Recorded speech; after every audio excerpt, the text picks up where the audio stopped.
Welcome to doctor PC Verma economics YouTube economics class. आज का यह क्लास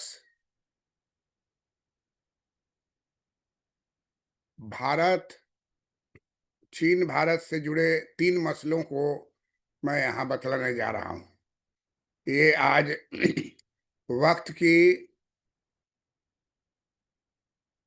वक्त की नजाकत समझे भारत और चीन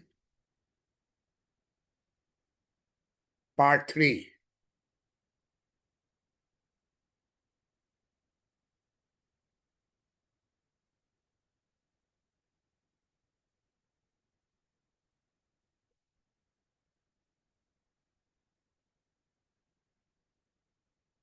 चीन भारत से जुड़े 3 मसले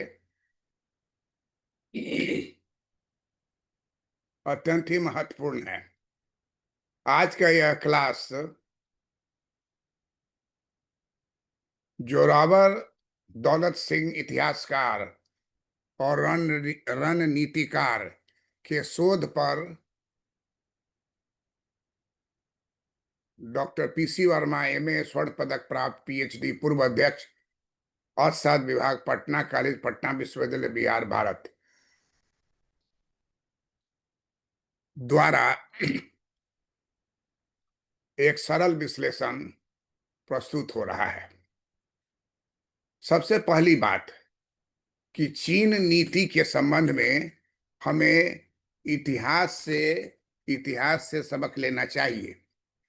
एक दूसरे से होड़ लेकर देशों में तमाम संघर्षों के बाद आखिरकार दोस्ती पर ही जोर दिया जाता है। दोस्ती और दुश्मनी, इस दोनों में दोस्ती सबसे महत्वपूर्ण है। इसलिए दोस्ती को बरकरार रखने के लिए कुछ त्याग करना पड़ता है और त्याग दोनों साइड से किया जाता है, तभी दोस्ती चलती है। जैसा हम लोग देख रहे हैं कि डोनाल्ड ट्रंप ने पहले दोस्ती पर कुल्हाड़ी चलाया और टैरिफ का 25% बढ़ा के 50% कर दिया। कहा कि जितना चाहेंगे हम टैरिफ लगाएंगे। कि उनको पता नहीं है कि भारत में चाणक्य जो है अर्थशास्त्र विश्व को संदेश देता है। हमारे यशस्वी प्रधानमंत्री श्री नरेंद्र मोदी जी ने कहा कि आप जो भी कर लगाओ, जो भी टैक्स लगाओ, लेकिन हम अपने अमेरिका से किए जाने वाले इंपोर्ट का 50% घटा देंगे और उसको हम साउथ अफ्रीका से या अन्य देशों से मंगाएंगे। 40 देश ऐसा है जो कि उस चीज को हमको निर्यात करने को तैयार है। तो हम जो इंपोर्ट कर रहे हैं आपके यहाँ से, वो आपका 40%, हम 50% टैरिफ जो आप सोच रहे हैं, हम 50% इंपोर्ट का क्वांटिटी ही घटा देंगे। धड़ाम से अमेरिका में जितना भी वहाँ फाइनेंशियल बाजार है, मार्केट है, शेयर बाजार है, धड़ाम से गिर गया। इसके बाद इन्होंने कहा कि कोका कोला, इसी के तरह से अन्य सारे जो कंपनी हैं, उनको कोई हम टैरिफ नहीं लगाते हैं। वो बेच के चले जाते हैं। उनका कहना है कि हमारा ऑफिस यहाँ नहीं है, हम तो माल यहाँ से भेजे भी गया। भारत सरकार ने निर्णय लिया कि आपके ऊपर जो है टैक्स लगेगा, क्योंकि आप हमारे क्षेत्र में आके बेचते हैं, और नहीं तो आप छोड़ के जाइए यहाँ से, हमारा देसी काम चलेगा। अमेरिका अपने यहाँ से डिफेंस सामान हमसे बेचता था, हम लोग खरीदते भी थे, लेकिन मेक इन इंडिया हमारे यहाँ जो एक महत्वपूर्ण खोज है, जिसको कि मोदी जी ने स्थापित किया। मैं आपको बताना चाहता हूं कि कोई भी देश जो होता है, उसका प्राइमरी सेक्टर कृषि होता है, सेकेंडरी सेक्टर उद्योग होता है, टर्सरी सेक्टर सेवा क्षेत्र होता है। भारत का विकास जो है प्राइमरी सेक्टर एग्रीकल्चर का तेजी से हुआ, और तीसरा जो है टर्सरी सेक्टर सेवा क्षेत्र का तेजी से हुआ। लेकिन ये बीच वाला जो है ये कांग्रेस के ज़माने में उतने तेज़ी से नहीं हो सका और जो हुआ भी वो फ्लॉप हो गया। जैसे आयरन स्टील का कारखाना Pandit Jawaharlal Nehru first prime minister ने लगवाया। 3 जगह 3 विदेशी टेक्नोलॉजी लाया। एक ब्रिटेन से लाया, एक रूस से लाया और एक शायद जर्मनी से लाया। ये तीनों आकर के यहाँ पर और उसके लिए डॉलर कर्ज लिया और ला करके स्थापित किया। क्या था उसमें? उसमें लोहा गलाने के लिए जो फर्नेस था, विशालकाय फर्नेस बनता था और काफ़ी टाइम लेता था। हमको अभी भी याद है कि 1974 में जब मैं क्लास में इंडियन इकोनॉमी पढ़ा रहा था पटना यूनिवर्सिटी में, तो मैंने कहा था कि भारत का स्टील प्रोडक्शन चीन से ज़्यादा है और इसलिए चीन जो है अपना एक डेलीगेट्स भेजा था 1974 में। इंदिरा गांधी का उस समय ज़माना था, बाद में तो उनका अ, ये असैसिनेशन हो गया, उसके पहले का। तो वहाँ से टीम आया ये पता लगाने का। उससे 1974 में चाइना हमसे स्टील के प्रोडक्शन के मामले में बहुत पीछे था। चाइना कहा कि जरा पता लगाओ जा करके कि इंडिया में कौन टेक्नोलॉजी लगाया है जो इतना तेजी से वो उसका स्टील प्रोडक्शन बढ़ रहा है। और हमारे यहाँ बड़ा-बड़ा फर्नेस था जो कि बोकारो जैसा जगह राउरकेला ये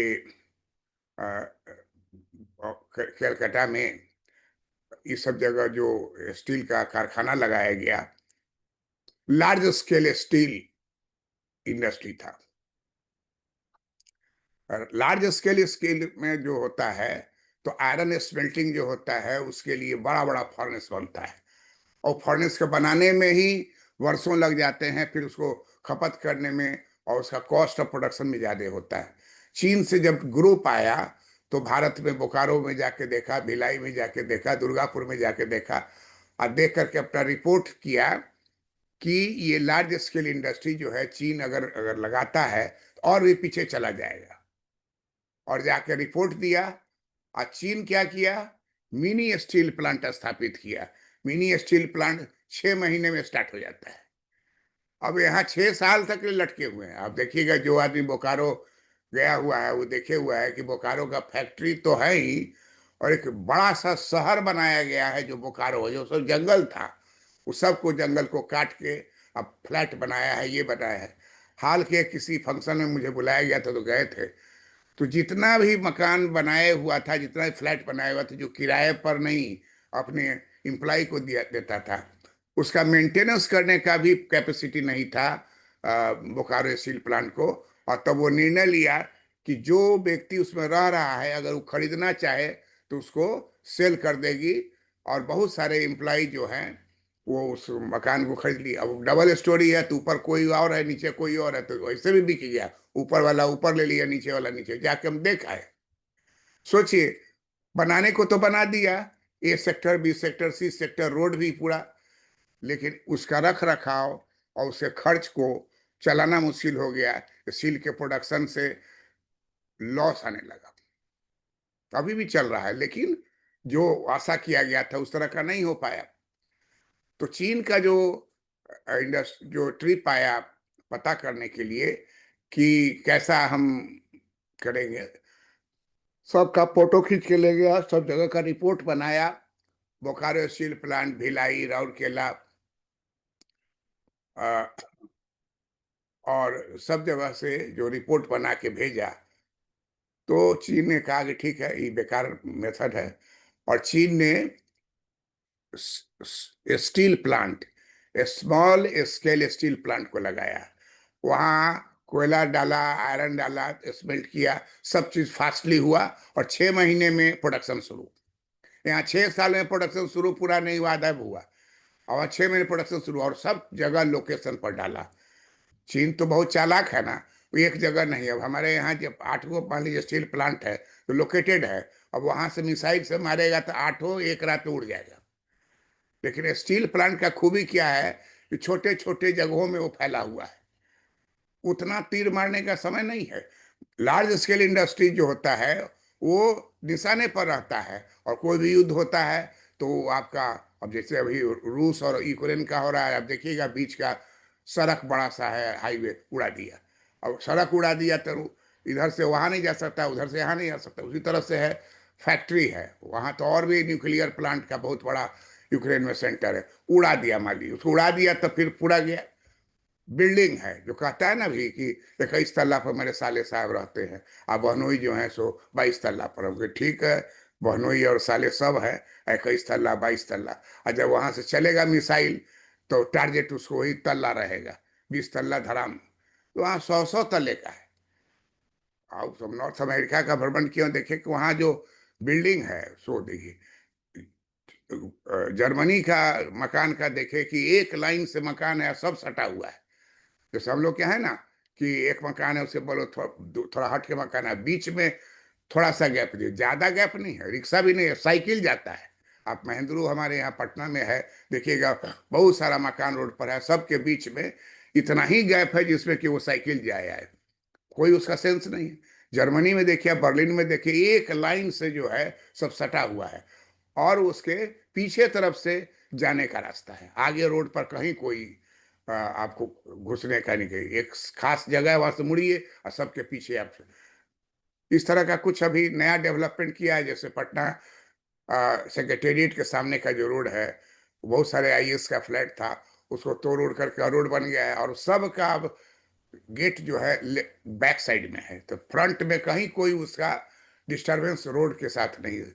सब चीज हो रहा है, लेकिन जो वहां हो चुका है उसके बारे में आपको बता रहे हैं। तो चीन ने पूरे, चीन की अर्थव्यवस्था में विभिन्न जगहों पर स्मॉल स्टील प्लांट को स्थापित किया, और 6 महीने के बाद और 3 साल के बाद स्टील प्रोडक्शन में चीन भारत से आगे हो गया। हमारा तो यहाँ विशाल का हाथी है, उसका फॉर्नेस से बनाने में 5 साल खींच रहा है। उसके बाद लार्ज स्केल इंडस्ट्रीज का है कि रख रखाव, उसके बाद जितने भी ऑफिसर्स या स्टाफ है उसके लिए पूरा गांव को सरकार ले ली, और उसे 2 तल्ला मकान बनाई, उसमें लोग रह रहे हैं, रोड है, A sector, B sector, C sector, सब पर खर्च लग रहा है। और नियम है कि अगर आप बड़ा फैक्ट्री खोलते हैं तो वहां अस्पताल आपको बनाना होगा, स्कूल बनाना होगा, ये सब चीज नियम है, रूल है। तो निष्कर्ष क्या निकलता है कि स्मॉल स्केल स्टील प्लांट का प्रोडक्शन फास्टली हुआ, और 1974 का स्टोरी आपको बताया, और 1974 से बीतिए 1980 आए तो आंकड़ा बदल गया। 1980 में भारत जो है स्टील चाइना से इंपोर्ट करने लगा, तो यहाँ से चाइना रॉ मटेरियल उसको भेजता था आयरन और का, वहां से स्टील आता था। पटना में भी कई ऐसे जगह हैं जहाँ की स्टील का झूला वूला बनता है, जो स्कूल में सप्लाई होता है या कोई पार्क में झूला लगता है। उसका इंटरव्यू ले रहे थे तो बतलाया कि हम सारा स्टील का सामान जो है हम चाइना से मंगाते हैं, कि यहाँ का स्टील नहीं, यहाँ का स्टील का यहाँ कॉस्टली भी है और वहाँ उससे सस्ता है। सस्ते स्टील का प्रोडक्शन चाइना के द्वारा फास्टली स्मॉल स्केल सेक्टर में करना शुरू किया, और भारत उसका इंपोर्टर हो गया। अभी देखिए भारत बहुत सारा सामान चाइना से इंपोर्ट करता है, चाइनीज माल ही कहा जाता है। अब दिल्ली में जो लोग हैं, हमारा दिल्ली में मुखर्जी नगर में हिंदी में IAS UPSC centre economics academy, और राजेंद्र नगर में भी यूपीएससी एकेडमी है, वहाँ इंग्लिश मीडियम, और ये अ, मुखर्जी नगर में Ansal building commercial complex first floor पर, वो हिंदी मीडियम का है। तो वहाँ हम दीपावली के में वही थे, उसके पहले तो एक स्टूडेंट को कहे कि चलो हम जरा देखते हैं यहाँ का बाजार, बाजार ले गया, कौन हौज मार्केट, क्या मार्केट ले गया, हजारों हजार, हमको लगता है 1 लाख आदमी का भीड़ था। और वो कुछ सामान हमको खरीदना था, देखे कि ट्रक से आता था, और जो बिजली बत्ती जो झालर लटकाया जाता है, एक ट्रक वहाँ जमीन पर गिरा देता था, और लोग खरीद रहा है, ज्यादातर सेलर ही खरीद रहा है, स्मॉल सेलर और से खरीद के बेचता है। वो देख के हमको लगा कि चाइना का देखिए विकास कैसे हो रहा है। गरीबी हटा कहाँ सबसे ज्यादा, एक बार 36 से लेके 36% गरीबी जो है चाइना का एक बार खत्म कर दिया।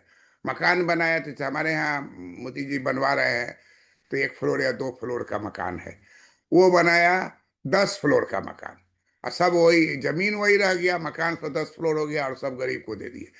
चाइना में गरीबी का परसेंटेज बहुत हाई था, उसके घटने से विश्व की गरीबी दर घट गई। विश्व की गरीबी दर घट गई केवल एक कंट्री चाइना के ऐसा करने से। अभी भारत में भी जो है जो अभी वर्तमान समय में गरीबी का एक कंपैरेटिव टेक्निक निकाला गया है, उसके आधार पर 25%, 25 करोड़, 25 करोड़ लोग उस गरीबी रेखा के ऊपर उठ गए। अब ये टेक्निकल चीज है, बहुत आदमी समझता नहीं है, और बहुत आदमी धरे हुआ है पुरानी बात जिसको कहा जाता है रथ एंड डांडेकर मॉडल, जिसने कहा कि गरीबी नापने का तरीका क्या होगा कि कितना वो खाता है, खाने में कितना पैसा लगता है। और आप देखिएगा किताब में तो 10 रुपया या 8 रुपया, 5 रुपया, 6 रुपया ऐसे से शुरू हुआ कि 6 रुपया में एक आदमी खा लेगा। उस हिसाब से नाप करके एनएसएस जो सर्वे दिया उस पर आंकड़ा आता था। बाद में इसको सोचा गया कि भाई कोई गरीब होगा तो केवल उसको खाने को ही आप देख रहे हैं, गाना दे दिए तो हो गया। और कपड़ा कौन पहनेगा, जूता कहाँ से आएगा, बच्चा कहाँ पढ़ेगा, दवा कहाँ से आएगा, उस सब को जोड़िएगा तो हो जाएगा comparative, comprehensive, comprehensive poverty calculation. Comprehensive का मतलब क्या हो गया, जो अभी हमारे यहाँ हो रहा है। अभी जो मोदी सरकार के समय में जो गरीबी मापा जा रहा है वही कॉम्प्रिहेंसिव मेथड है, जिसमें कोई गरीब है तो कितना खा रहा है, कपड़ा, पढ़ाई, दवाई, सब का इंडेक्स बना हुआ है और सब पर पॉइंट देना है तब जाकर निकलेगा। इसी को कहा जाता है बेयर नेसेसिटी। इसलिए यूपीएससी में बेयर नेसेसिटी आता है, बीपीएससी में भी आता है, स्टेट सिविल सर्विस में बेयर नेसेसिटी। आपसे इंटरव्यू पूछ देगा व्हाट इज बेयर नेसेसिटी। इसलिए हमारे doctor PC Verma economist YouTube channel में बेयर नेसेसिटी पर 3-4 क्लास लिए हुए हैं, उसको खोल के देखिए। गरीबी नहीं है, गरीबी कंसेप्ट जो है। अब नॉर्थ अमेरिका में थे, एक अमेरिकन था, उससे बातचीत हो रही थी गरीबी पर, सब उसको बोले कि in my country poor people is considered to be best liked by God. And in any function, we call large number of poor people called Daridra Narayan. और इतना इस पर डिस्कशन किया और कहा कि भाई किस कंट्री से आप हैं, कंट्री तो हमारा इंडिया है, और वहाँ कोई भी फंक्शन होता है तो एक फंक्शन होता है दरिद्र नारायण का।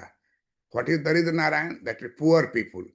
और वो पुअर पीपुल आते हैं, खाते हैं, जाते हैं, और हम लोग उससे पाते हैं इंटरनल पीस ऑफ माइंड। तो उससे हमको परिचय, जब भी पार्क में जाते थे तो बातचीत करता था। और ऑफ कोर्स उन लोगों का लैंग्वेज थोड़ा सुनने समझने में दिक्कत होती थी, लेकिन धीरे धीरे वो भी समझने लगा, हम उसको समझने लगे। कुछ बात तो इशारे से भी हो जाता था। और अगर वाली चाइनीज है या फ्रेंच है, सब विदेशी सब वहीं जाके बसा हुआ है। किसी भी कॉलोनी में जाते हैं तो उसमें विभिन्न जो 16 तला पर हम रह रहे हैं तो अगल बगल जो है सब डिफरेंट डिफरेंट कंट्री का है, डिफरेंट भाषा है, और सबका पढ़ने के प्रति बहुत ज्यादा है। उसका बाप है चाइना में, लेकिन बेटी बेटा को रखे हुए अमेरिका में पढ़ने के लिए। इस तरह का होर है वहाँ। वैसे हमारे यहाँ भी जो संपन्न लोग हैं उनके बच्चे वहीं पढ़ते हैं। आप गौर से देख लीजिए, किसी भी बड़े आदमी का बच्चा जो है वो इंडिया में नहीं पढ़ रहा है। हम यहाँ लेक्चरर के रूप में 50 साल से पढ़ा रहे थे। 50 साल पीछे जाएंगे तो चाहे वो चीफ मिनिस्टर हो, चाहे मिनिस्टर हो, चाहे बड़े ऑफिसर हो, आईएएस ऑफिसर हो, चाहे बड़ा वकील हो, सब के बच्चे पटना में पढ़ते थे। Patna science college considered to be best college in Asia. Botany के लिए है तो पार्क है बना हुआ, उससे बॉटनी का है। जूलॉजी के लिए तो मछली का बना हुआ है, सचमुच का मछली तैर रहा है उससे सीखता था। फिजिक्स और केमिस्ट्री के लिए जो चाहिए वो सब चीज का उसका प्लांट। आर्ट्स का हमारे यहाँ पटना कॉलेज था, बेस्ट स्टूडेंट, चाहे इकोनॉमिक्स हो, पॉलिटिकल साइंस हो, हिस्ट्री हो, वो सारे बच्चे वहां से जो निकले हुए हैं आईएएस, आईएफएस और अदर सर्विसेज में गए। बहुत सारे पटना यूनिवर्सिटी के जो लॉ के स्टूडेंट थे वो सब जज बने हुए हैं। तो क्वालिटी तो था ही और है, थोड़ा इरोजन होता है, लेकिन है। तो मेरा ये मानना है कि वक्त की नजाकत समझते समझे भारत और चीन पार्ट 3 में चीन भारत से जुड़े 3 मसले बहुत महत्वपूर्ण हैं। मसला नंबर 1 क्या है कि एशिया में अमेरिका के नेतृत्व वाली सुरक्षा व्यवस्था का एक मजबूत स्तंभ बनने का भारत का अघोषित लक्ष्य व्यवहारिक नहीं है। इसके कारण है अमेरिका का अब वैसा दबदबा नहीं रहा।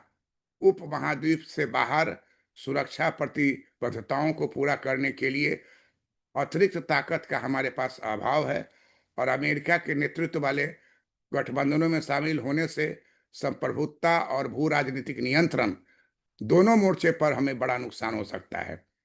फिर पश्चिम के देश भारत के इस विचार से भी इत्तेफाक नहीं रखते हैं कि आजाद भारत को शामिल करने के लिए उनके गठबंधनों को नया रूप देना चाहिए। ये पह, ये पहली बात है। दूसरी बात क्या है कि परस्पर निर्भर अर्थव्यवस्था के लिए अब नव उदारवाद के बाद के नियम गढ़े जा रहे हैं। बेशक प्रमुख अर्थव्यवस्थाएं इसे बनाएंगी, पर भारत के पास तस्कर में अभी भी कई तीर हैं। बाजार क्षमता, मानव पूंजी और औद्योगिक बुनियादी ढांचे जैसे परिसंपत्तियां भारत के पास है, और वह चाहे तो चीन के साथ पारस्परिक रूप से लाभदायक आर्थिक संबंधों के आधार पर बातचीत कर सकता है। यहाँ दरवाजे को पूरी तरह से खोलने की जरूरत है, व्यापकता के साथ।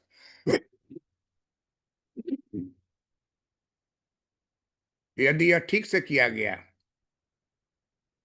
तो ब्रिक्स जैसी बहुपक्षीय व्यवस्थाओं को अधिक ठोस रूप दिया जा सकता है, जो भारत और क्षेत्रों दोनों के लिए लाभ दोनों के लिए फायदेमंद होगा।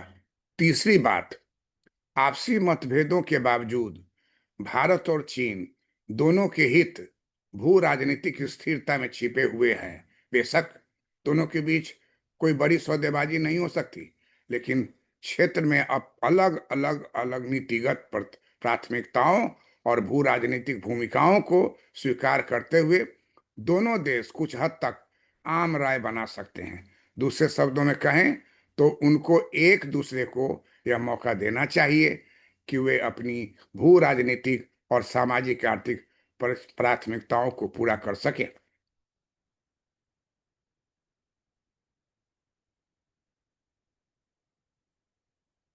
चीन नीति के संबंध में हमें इतिहास से समझ लेना चाहिए।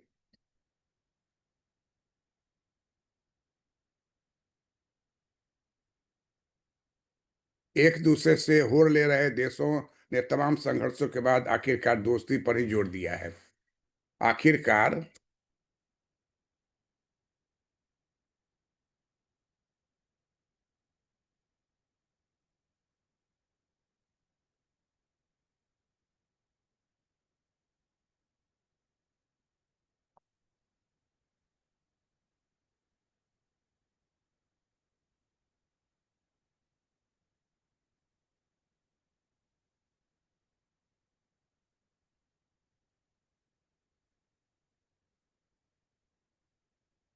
आप, आ, आखिरकार दोस्ती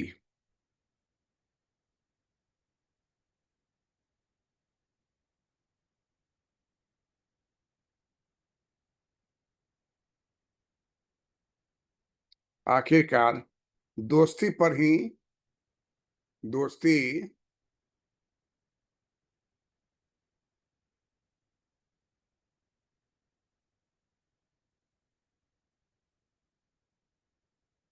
दोस्ती पर ही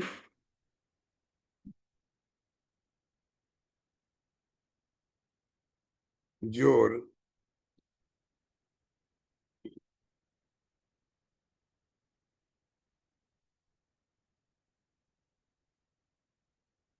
दोस्ती पर ही जोर दिया है।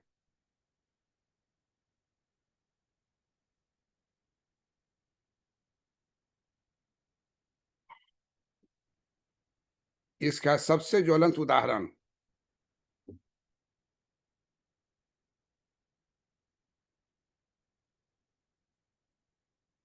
इसका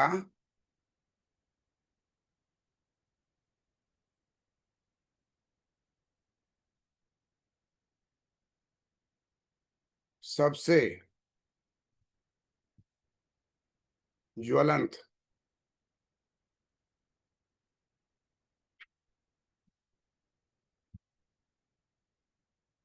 सबसे ज्वलंत उदाहरण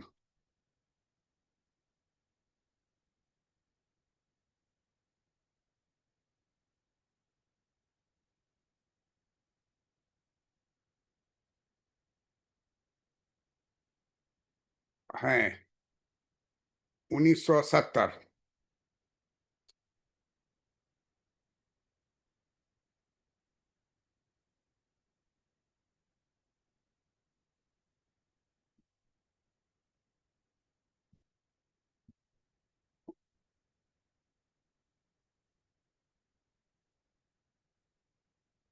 1970 के दशक।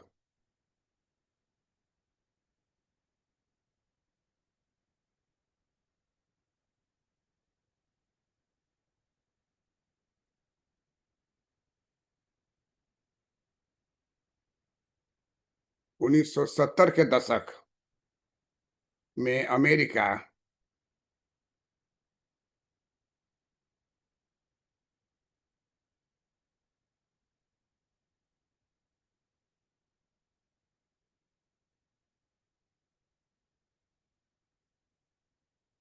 अमेरिका और चीन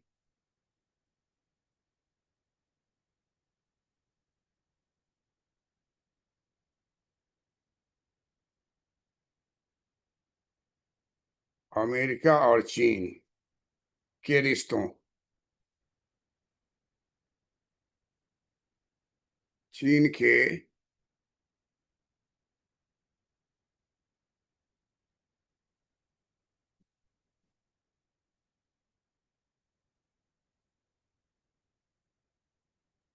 रिश्तों में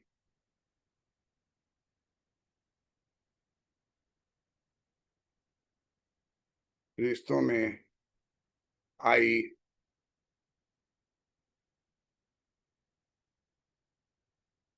नरमी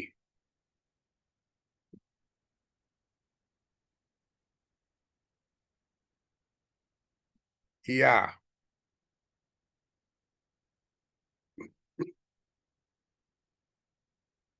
या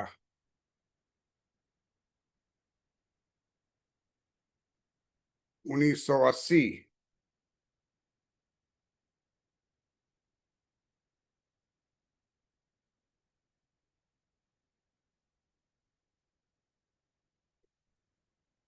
80 के दशक में चीन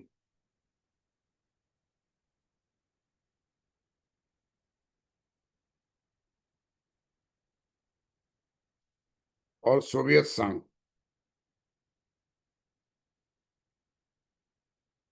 और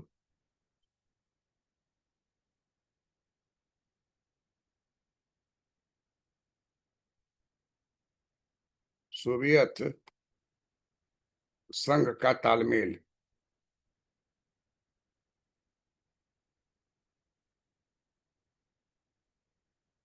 का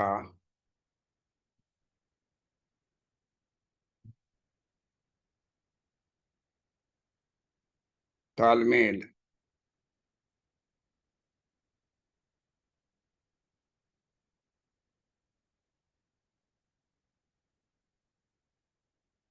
दोनों ही मामलों में दोनों ही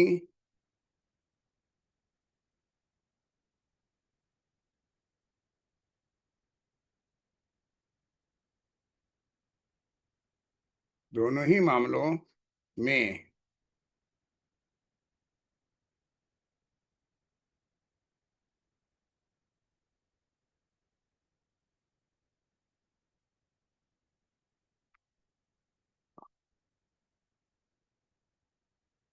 आक्रामक रुख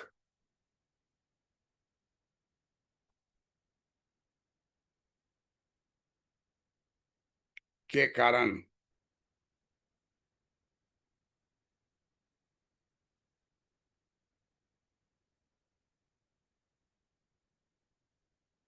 रुख के कारण आपसी विश्वास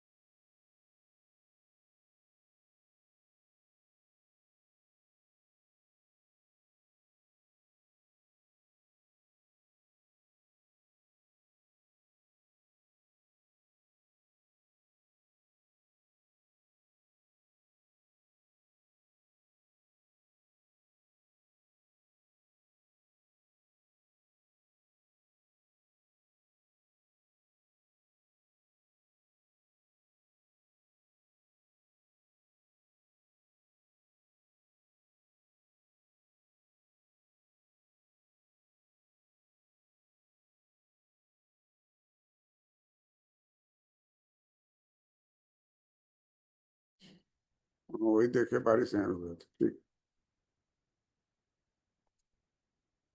दोनों ही मामलों में आक्रमण आक्रामक आक्रामक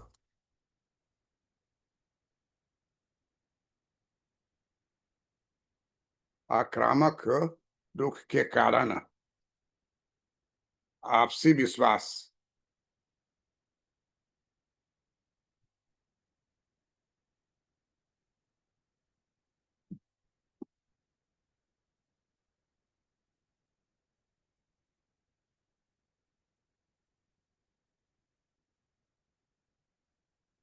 आपसी विश्वास को आगे आपसी विश्वास को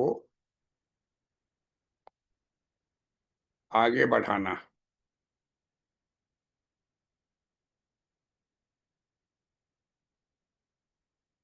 आगे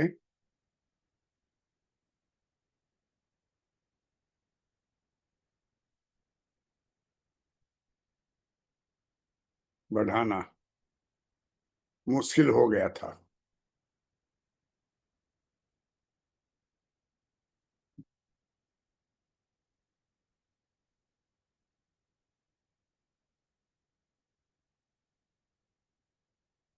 मुश्किल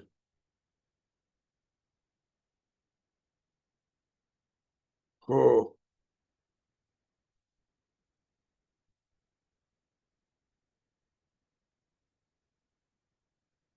मुश्किल हो गया था।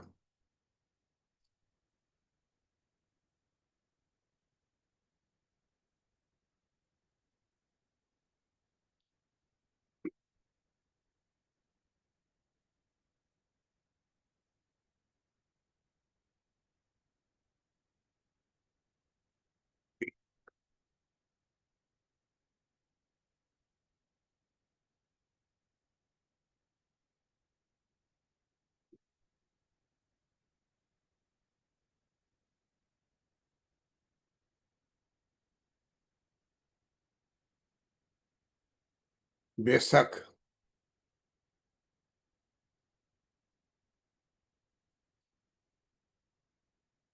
बेशक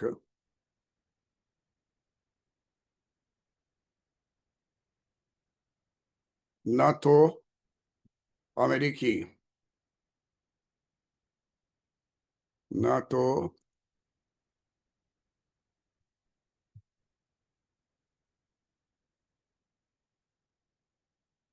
अमेरिकी राष्ट्रपति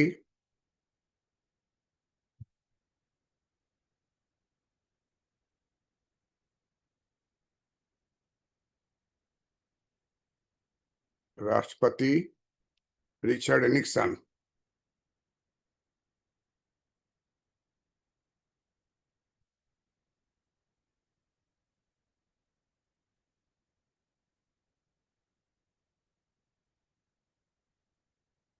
रिचर्ड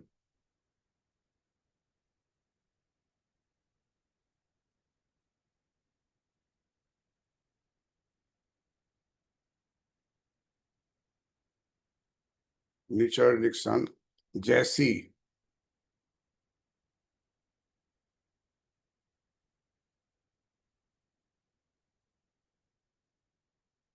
राजनीतिक मुश्किलें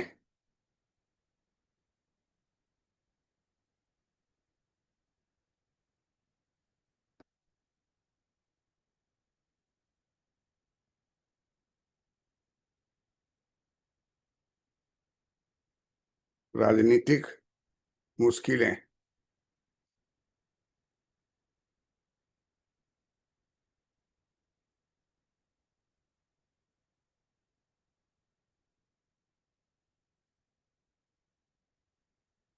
मुश्किलें आज सामने हैं।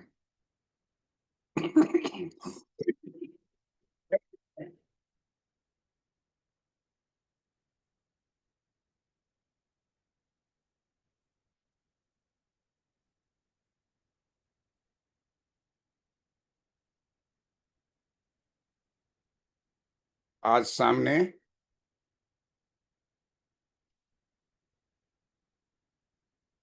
हैं और न ही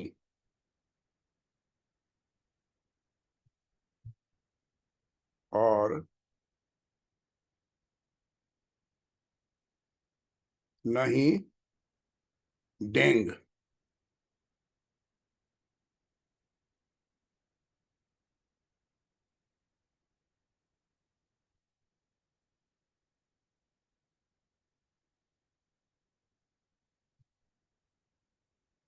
न ही डेंग सियाओपिन डेंग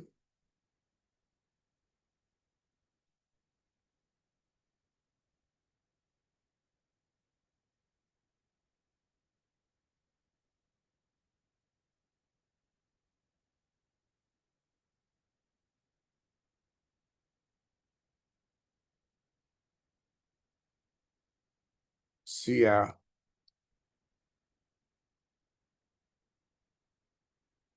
ओ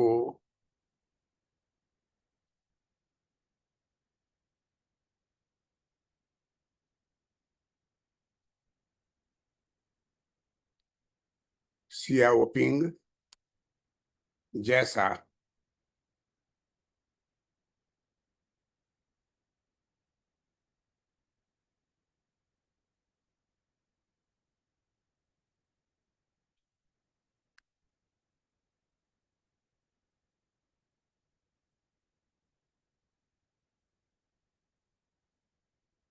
क्रांति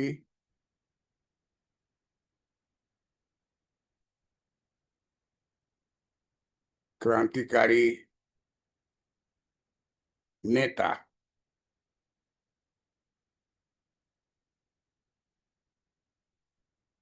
हमारे पास है।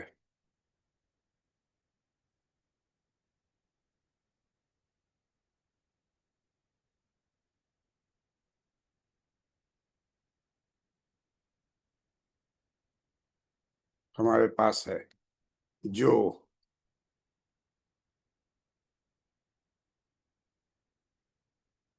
जो नए जो नए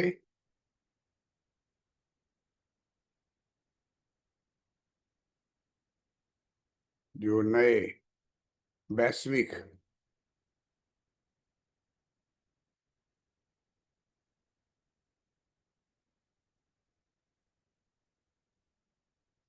नए वैश्विक परिदृश्य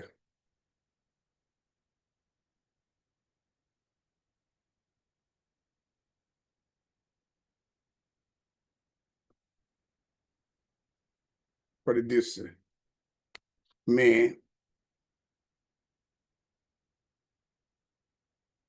भारतीय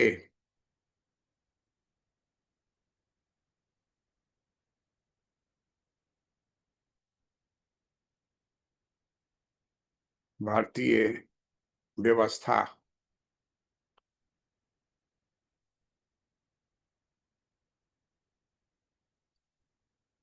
भारतीय व्यवस्था को नए को भारतीय व्यवस्था को को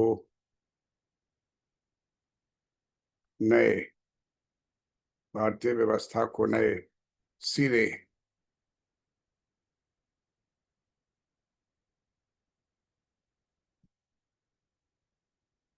नए सिरे से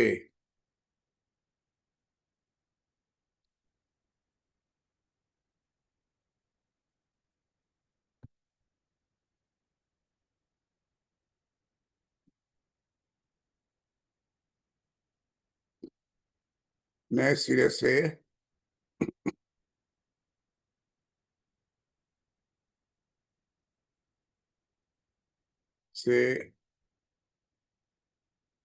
नए सिरे से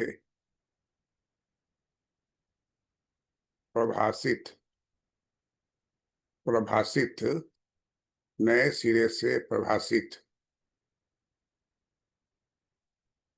कर सकें।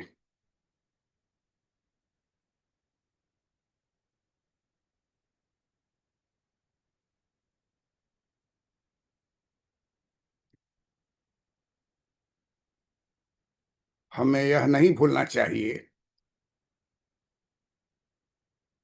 हमें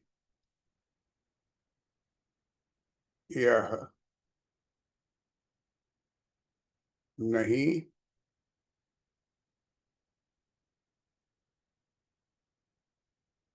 भूलना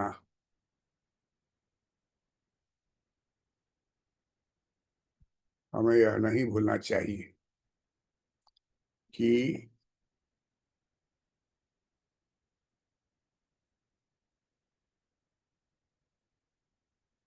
डेंग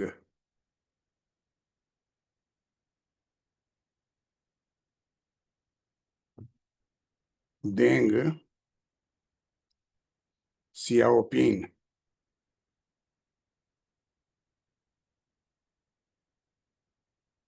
सिया ओ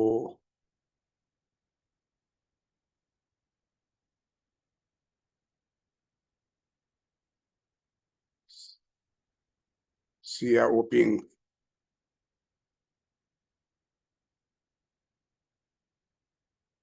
चाहिए कि डेंग सियाओपिंग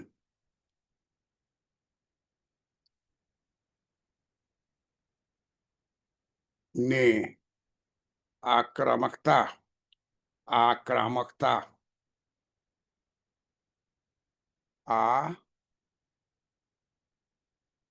क्रा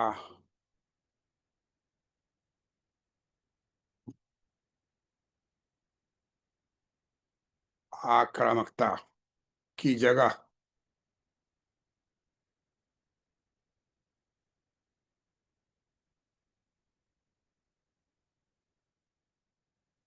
आक्रामकता की जगह संयम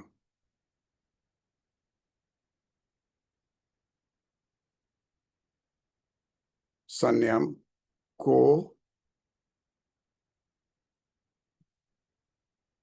अहमियत संयम को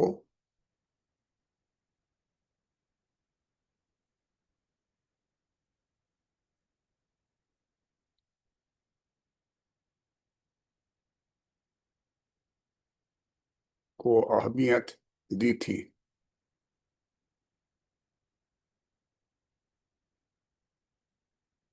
दी थी और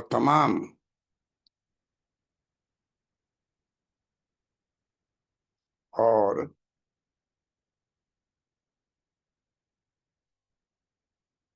तमाम चुनौतियों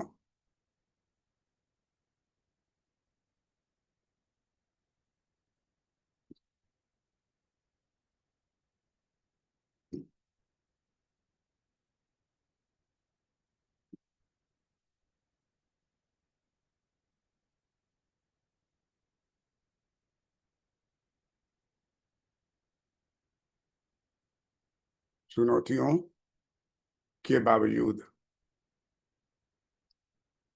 के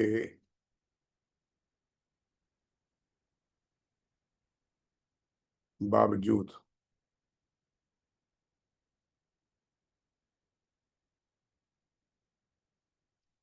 3 दशकों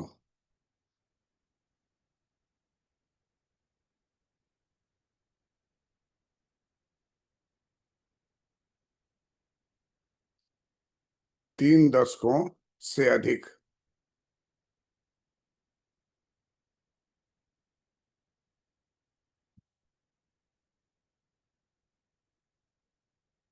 से अधिक 3 दशकों से अधिक समय तक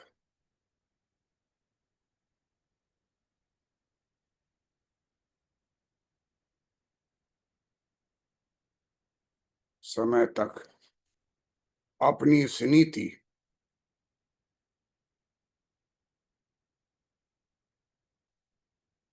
अपनी इस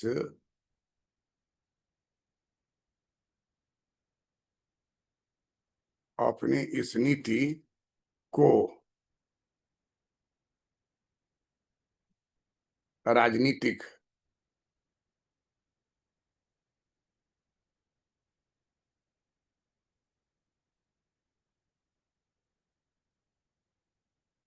राजनीतिक रूप से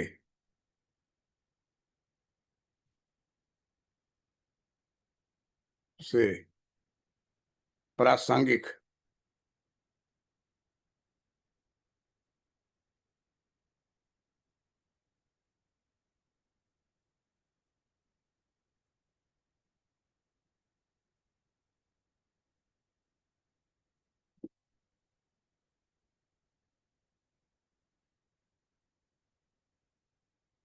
प्रासंगिक बनाए रखा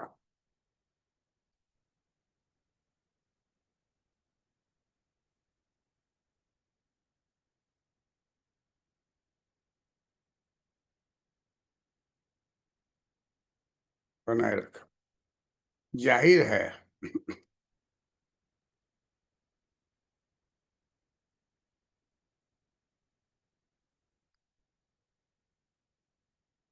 जाहिर है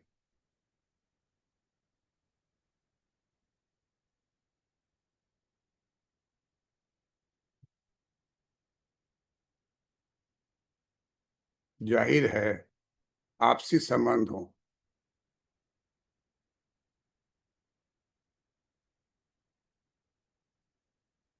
आपसी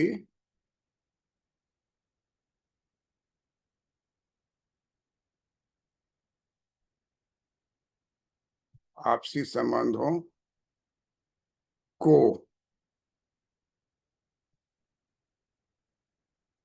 सामान्य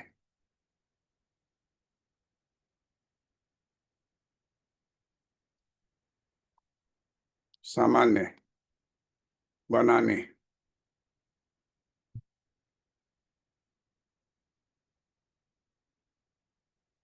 सामान्य बनाने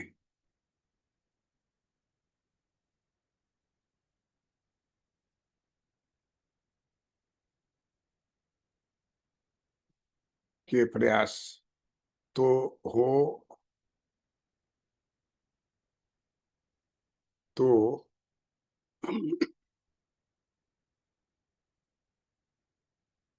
हो रहे हैं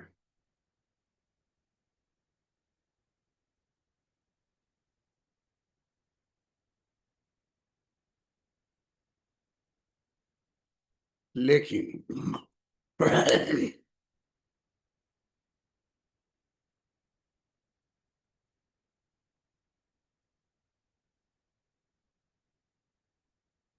एक बृहद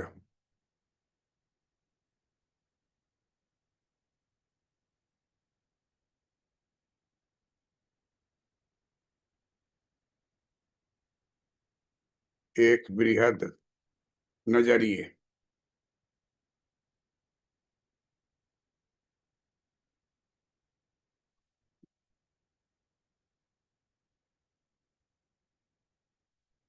नजरिए के बिना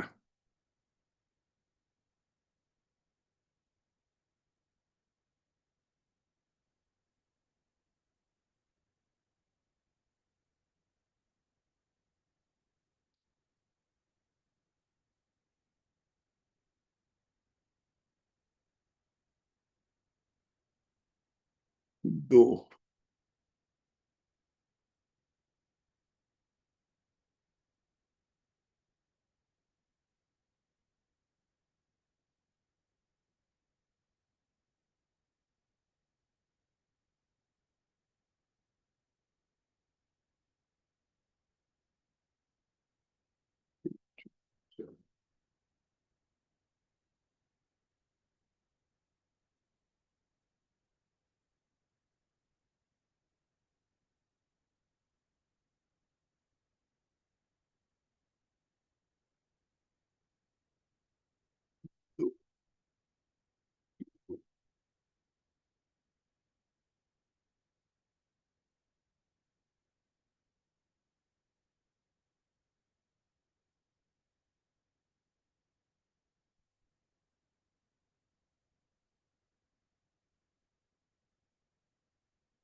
ऐसे में चीनी नीति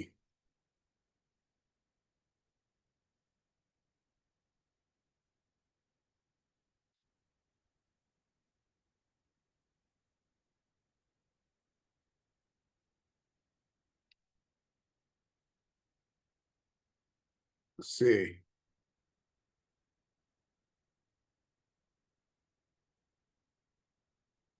जुड़े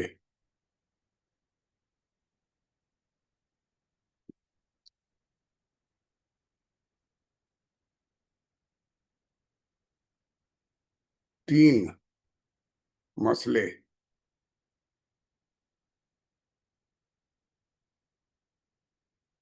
3 मसले नजर आते हैं। नजर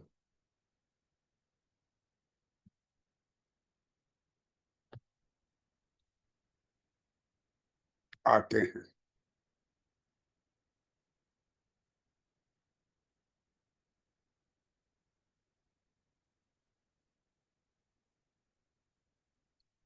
प्रथम,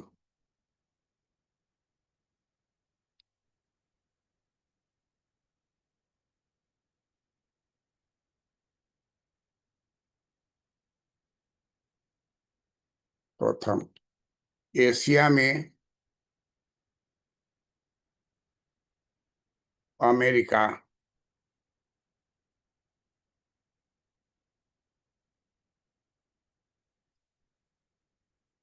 एशिया में अमेरिका के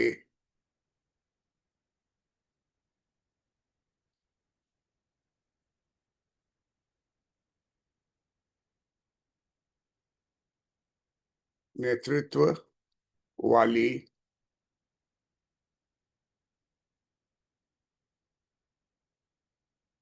सुरक्षा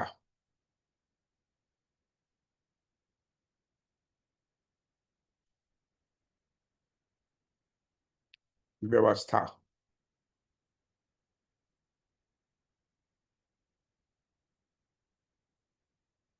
सुरक्षा व्यवस्था का एक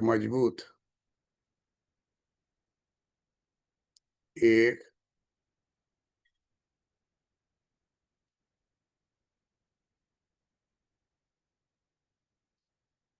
मजबूत स्तंभ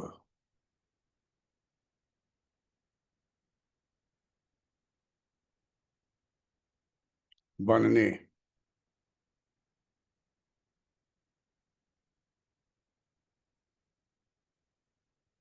का भारत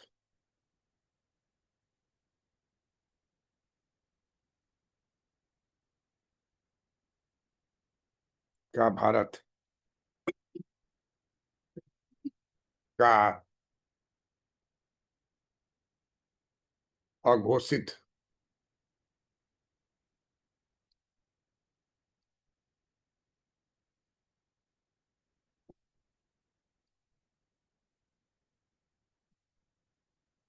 अघोषित लक्ष्य,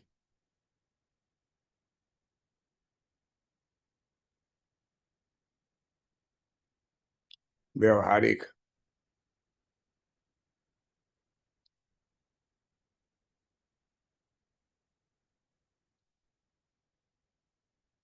व्यवहारिक नहीं है।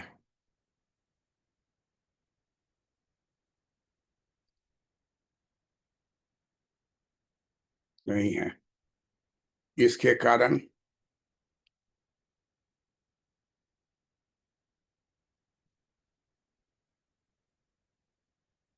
इसके कारण हैं।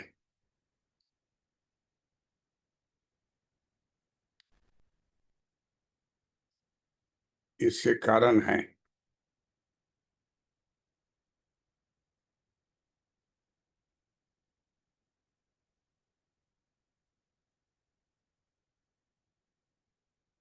अमेरिका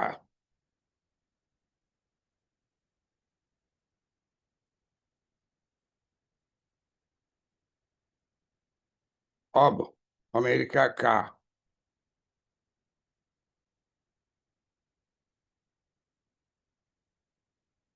अब वैसा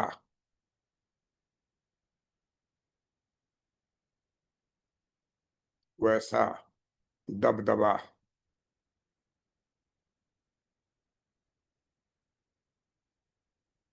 दबदबा नहीं रहा।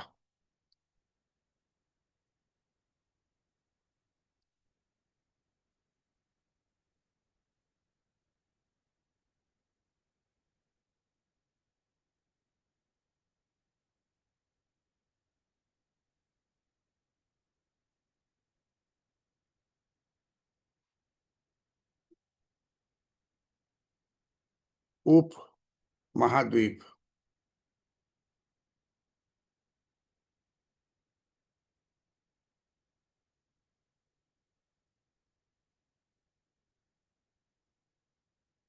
उप महाद्वीप से बाहर,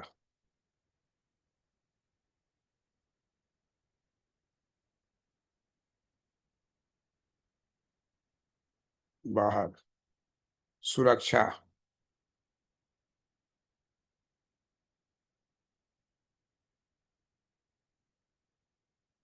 प्रतिबद्धताओं, प्रति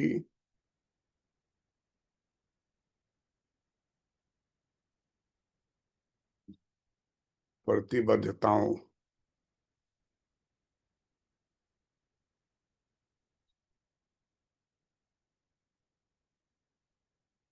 को पूरा करने, को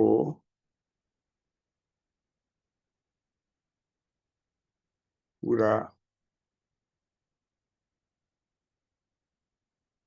करने,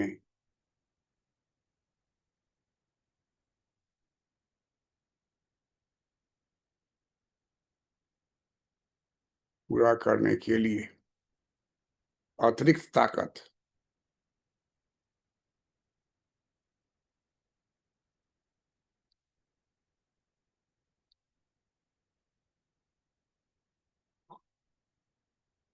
अतिरिक्त ताकत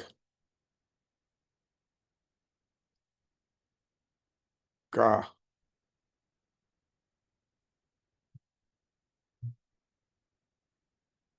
हमारे पास अभाव है।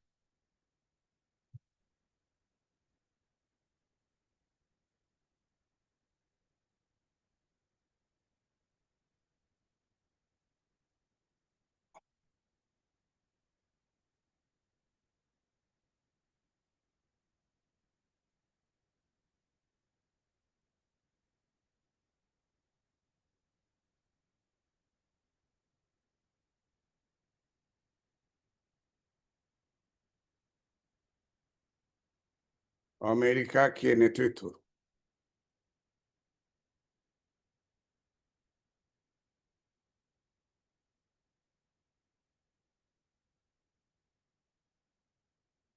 अमेरिका के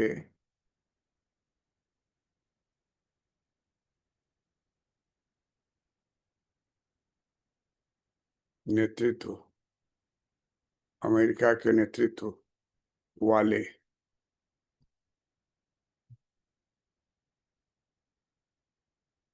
गठबंधनों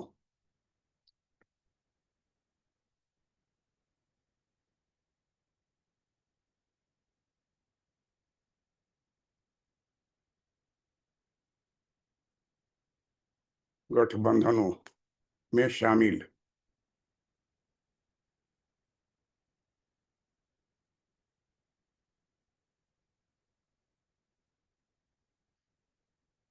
शामिल होने से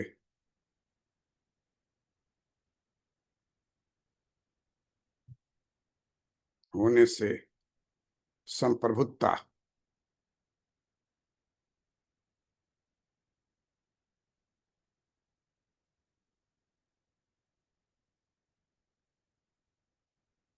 संप्रभुता और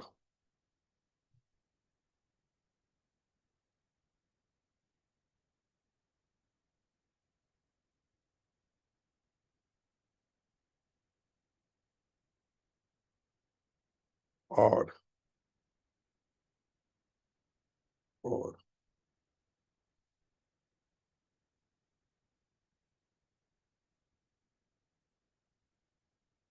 भू राजनीतिक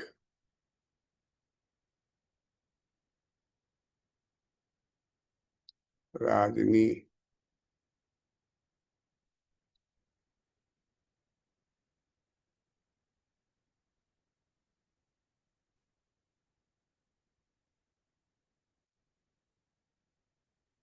राजनी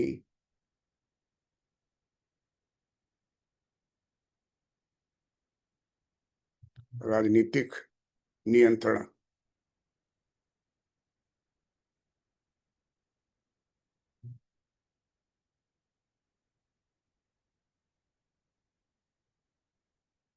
दोनों मोर्चों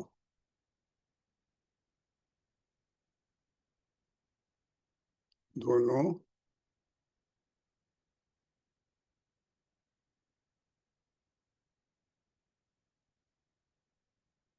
दोनों मोर्चों पर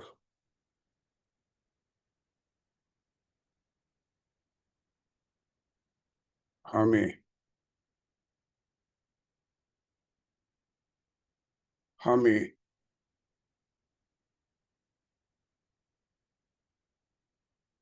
बड़ा नुकसान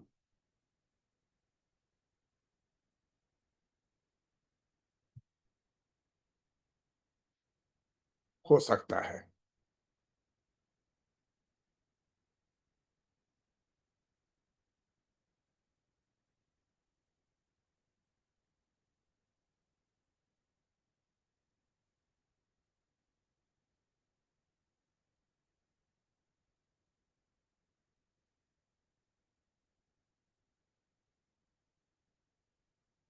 फिर पश्चिम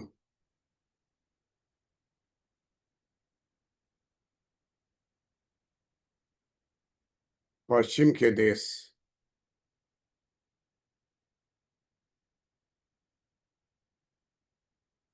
भारत के इस विचार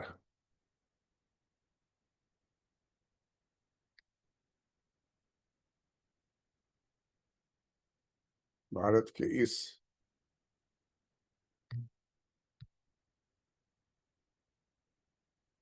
भारत के इस विचार से भी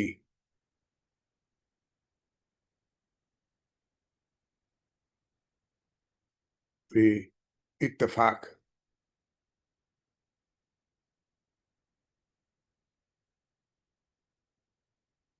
इत्तेफाक नहीं रखते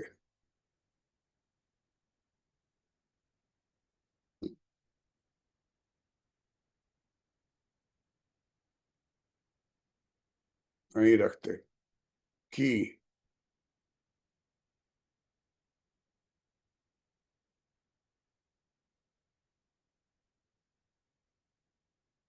कि आजाद भारत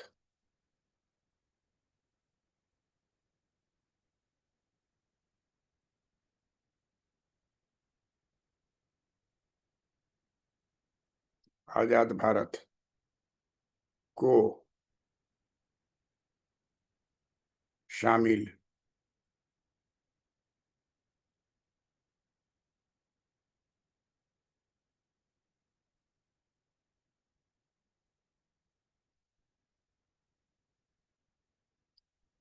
आजाद भारत को शामिल करने के लिए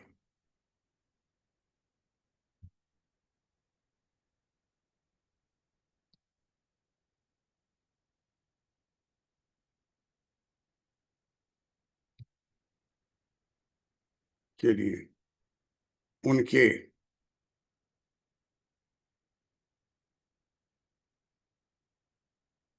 गठबंधनों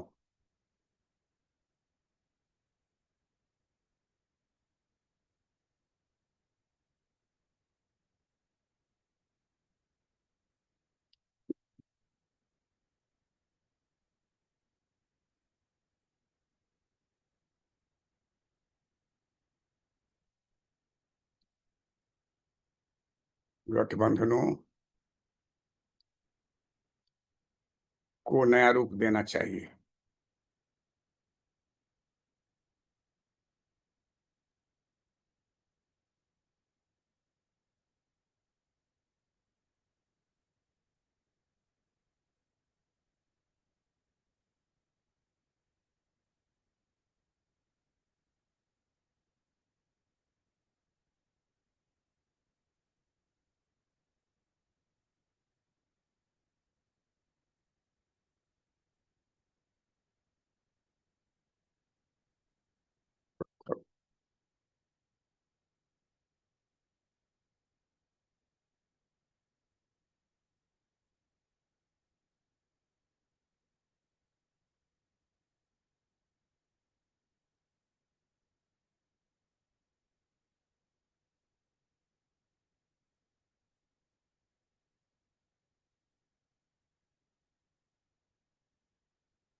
दूसरा, परस्पर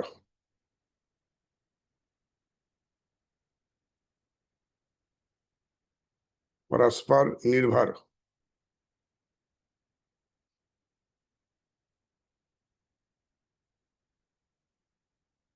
परस्पर निर्भर अर्थव्यवस्था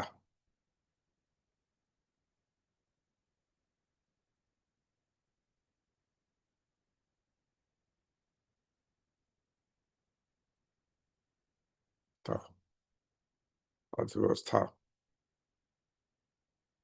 निर्भर अर्थव्यवस्था के लिए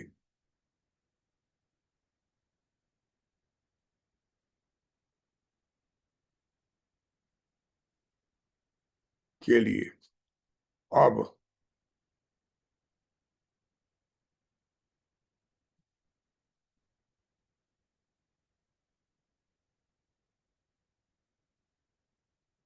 नव उदारवाद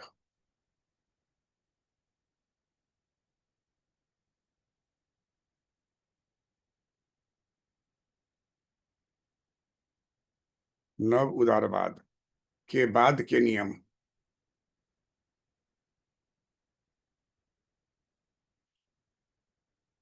के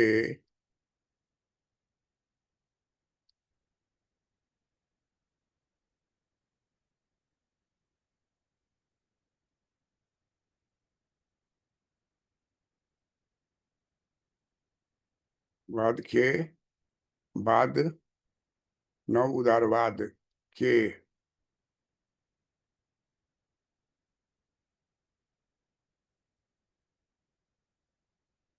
बाद के नियम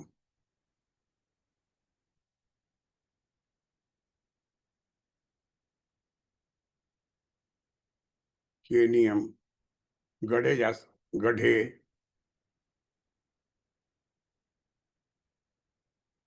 गढ़े जा रहे हैं।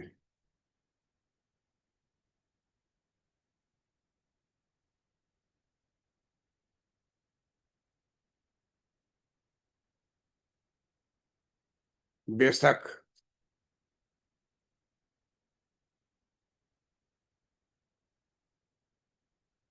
बेशक प्रमुख अर्थव्यवस्थाएं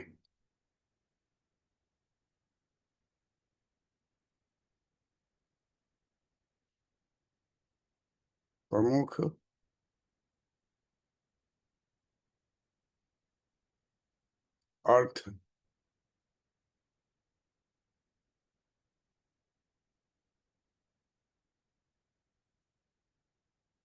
अर्थव्यवस्थाएं इसे बनाएंगी।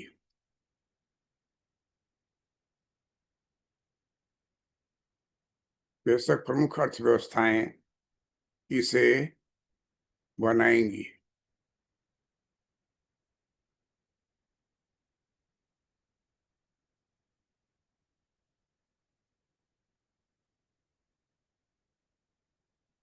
पर भारत के पास पर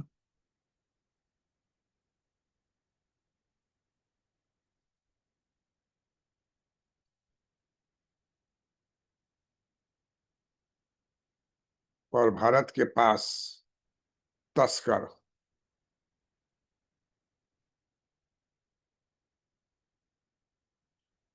तस्क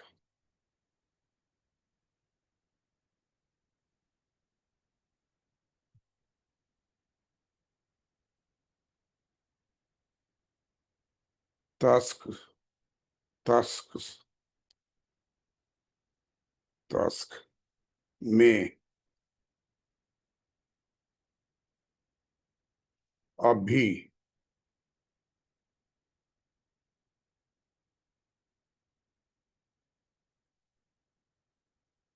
अब भी कई तीर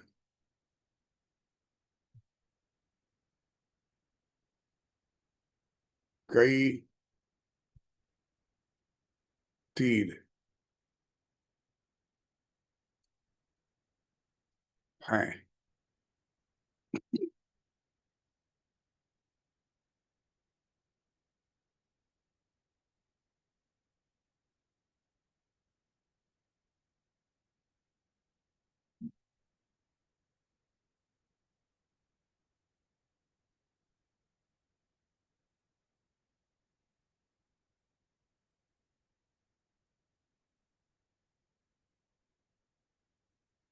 बाजार क्षमता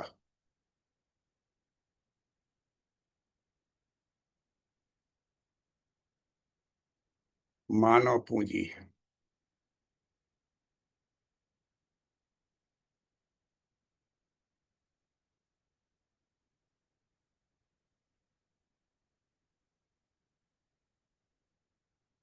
मानव पूंजी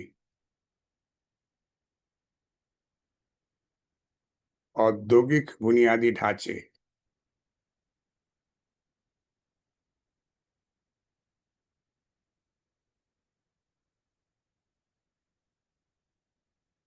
औद्योगिक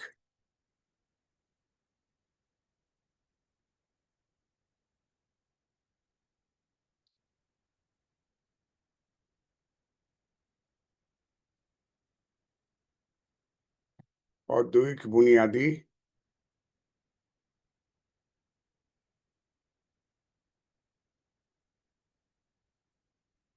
ढांचे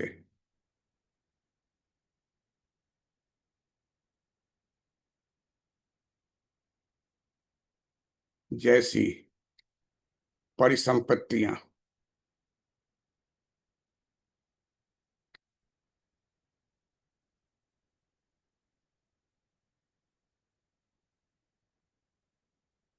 संपत्तियां भारत के पास है।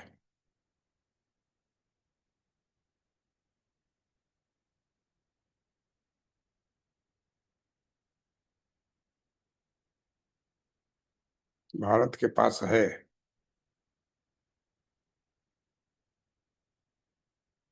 और वह चाहे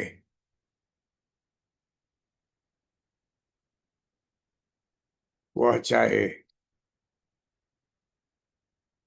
तो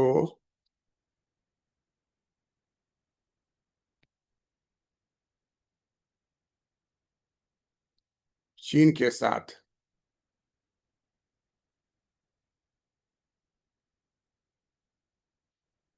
पारस्परिक रूप से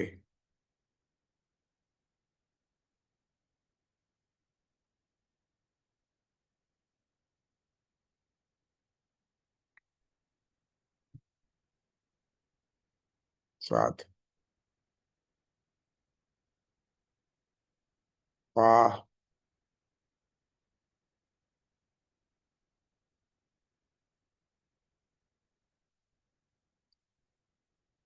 पारस्परिक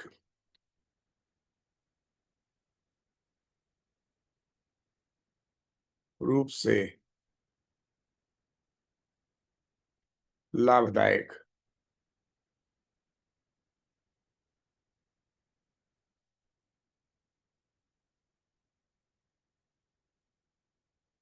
लाभदायक आर्थिक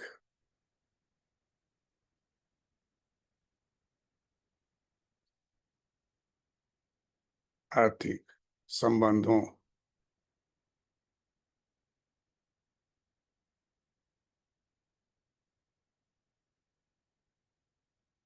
संबंधों के आधार पर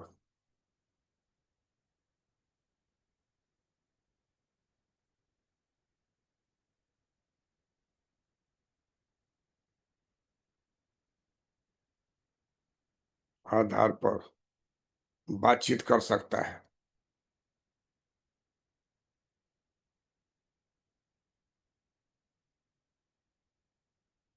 बातचीत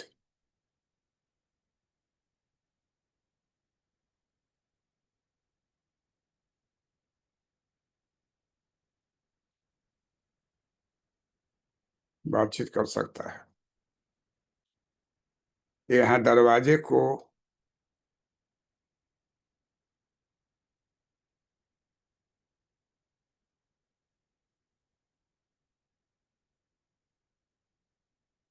दरवाजे को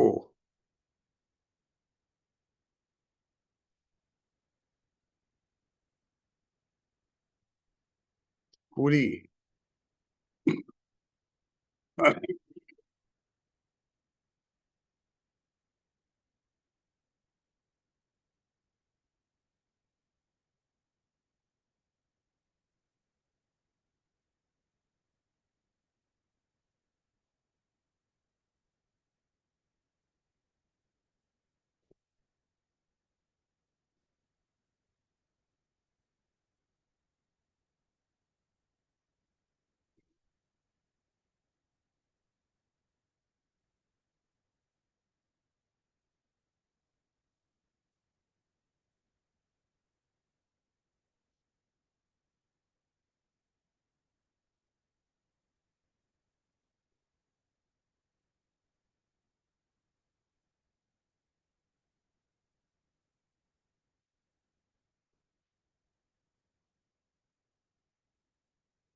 दरवाजे यहाँ दरवाजे को पूरी तरह से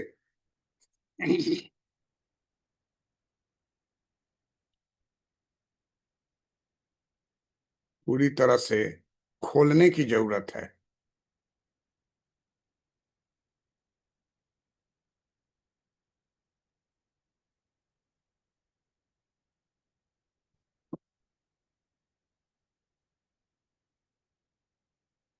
खोलने की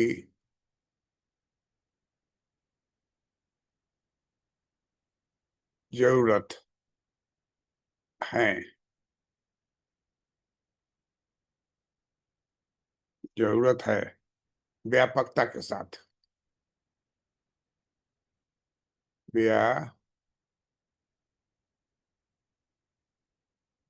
व्यापकता के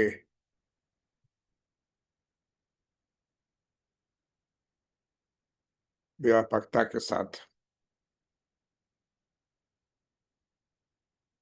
यदि यह ठीक से किया जाए, यदि यह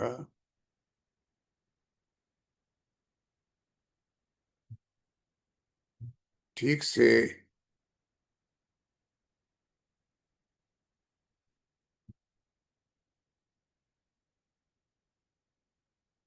किया जाए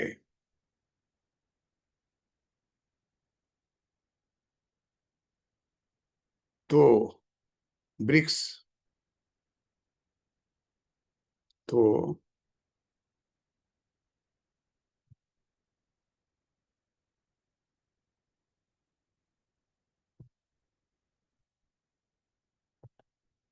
ब्रिक्स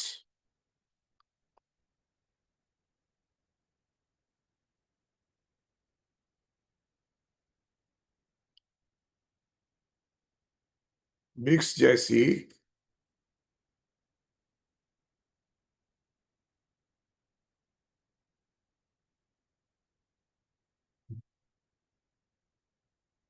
बहुपक्षीय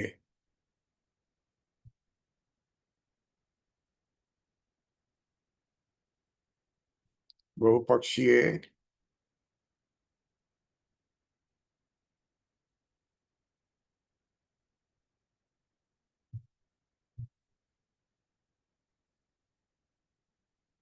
व्यवस्थाओं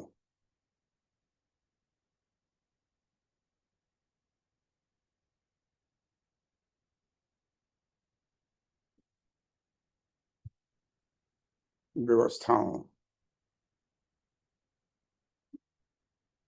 को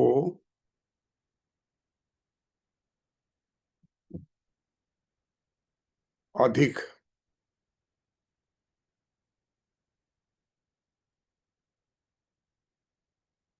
अधिक ठोस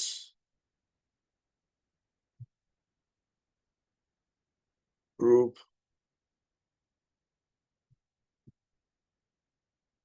दिया जा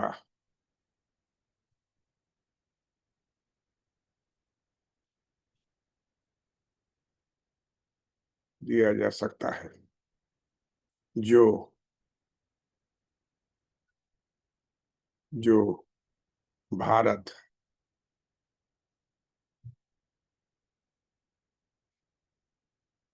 और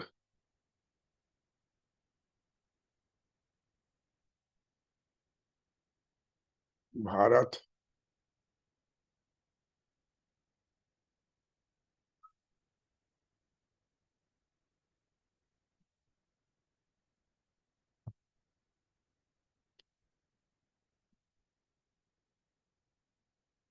जो भारत और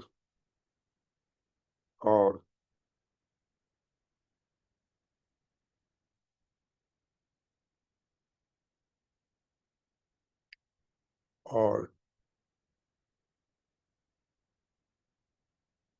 क्षेत्र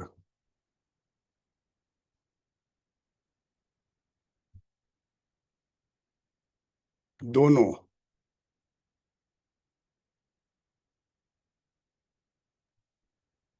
दोनों के लिए फायदेमंद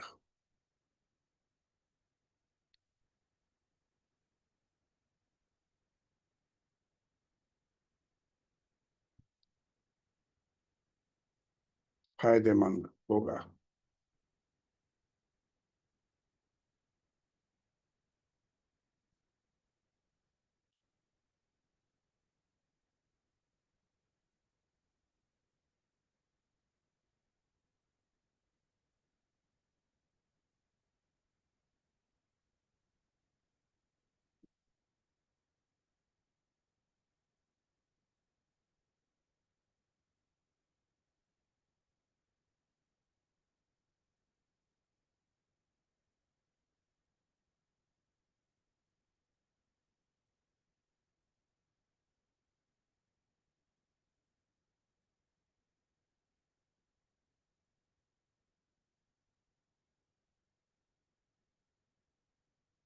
तीसरा,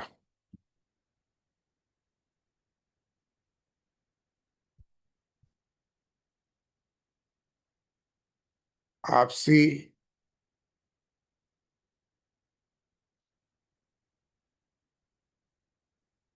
आपसी मतभेदों के बावजूद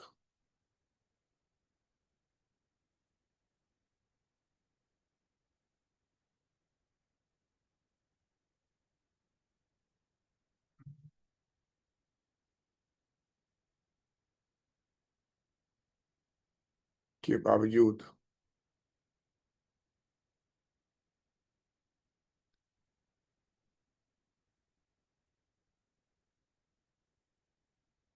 बावजूद भारत और चीन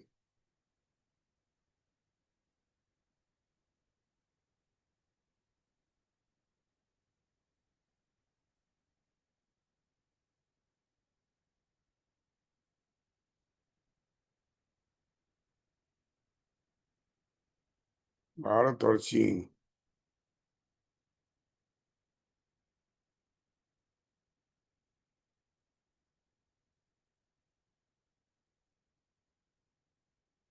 दोनों के हित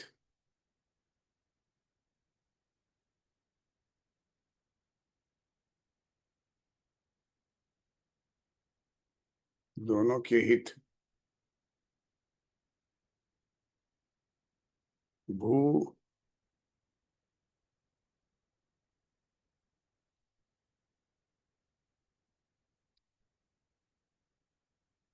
भू राजनीतिक स्थिरता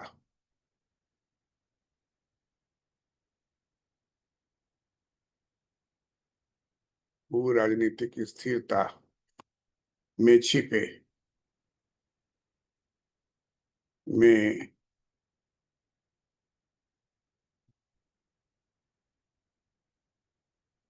छिपे हुए हैं।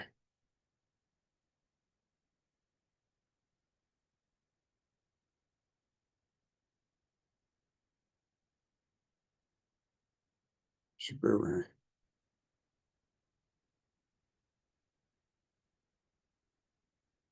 बेशक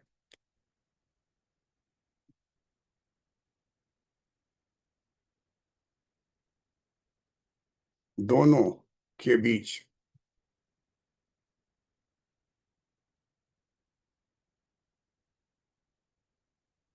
दोनों के बीच कोई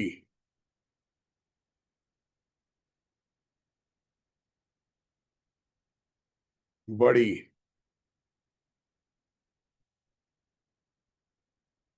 कोई बड़ी सौदेबाजी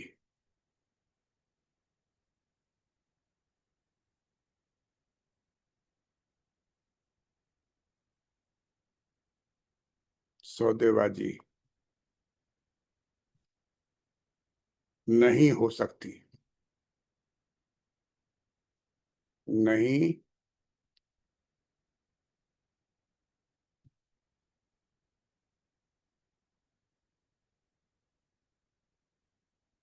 नहीं हो सकती।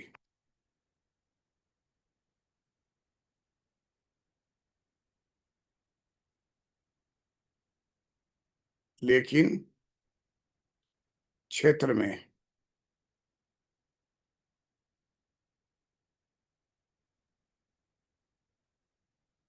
क्षेत्र में अपनी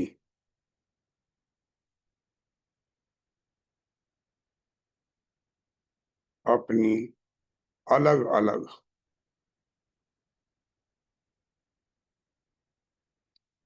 अलग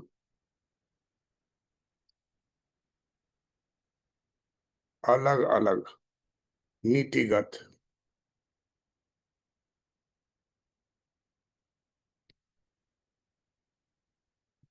नीतिगत प्राथमिकताओं प्राथ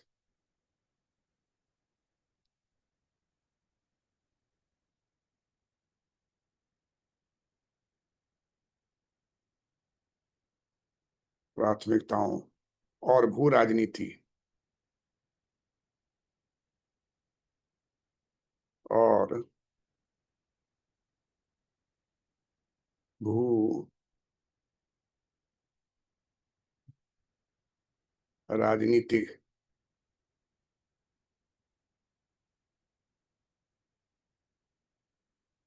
भू राजनीतिक भूमिकाओं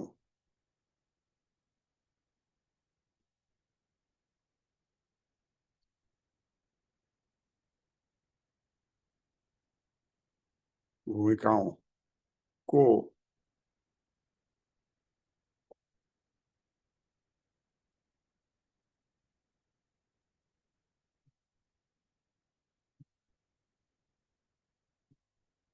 भूमिकाओं को स्वीकार करते हुए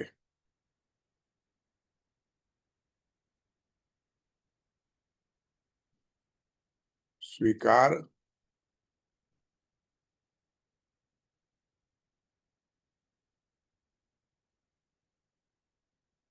करते हुए दोनों देश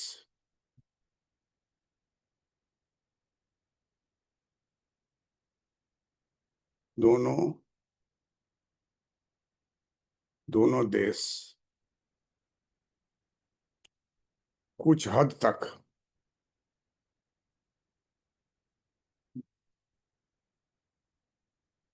कुछ हद तक आम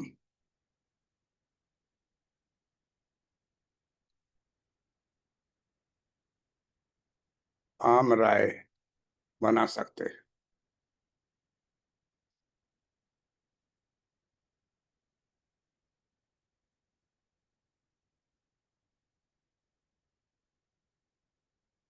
बना सकते हैं।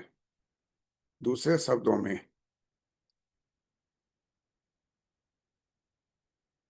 दूसरे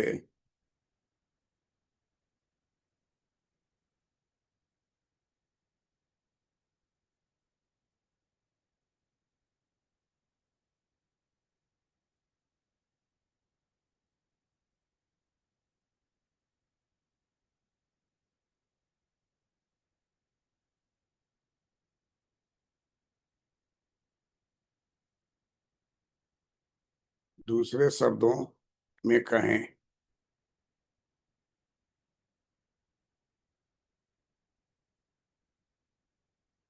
कहें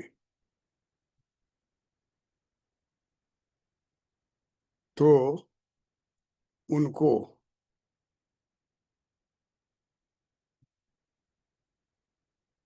उनको एक दूसरे एक दूसरे को यह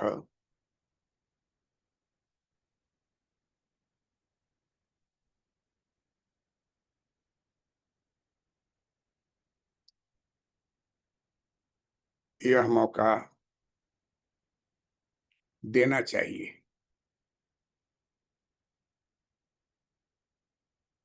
देना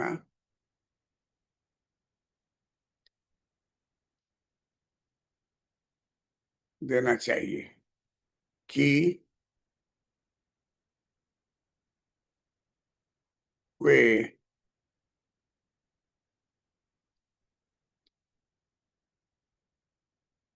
अपनी भू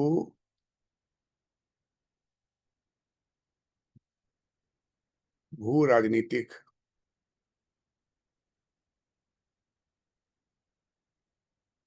व सामाजिक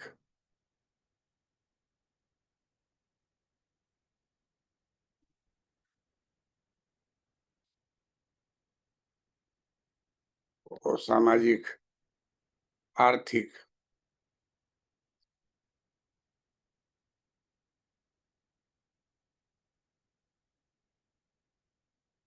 प्राथमिकताओं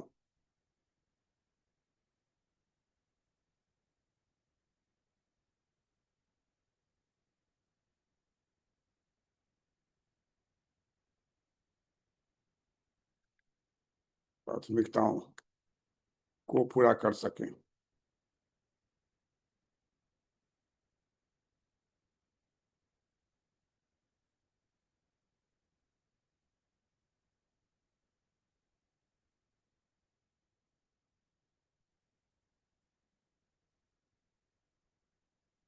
पूरा कर सकें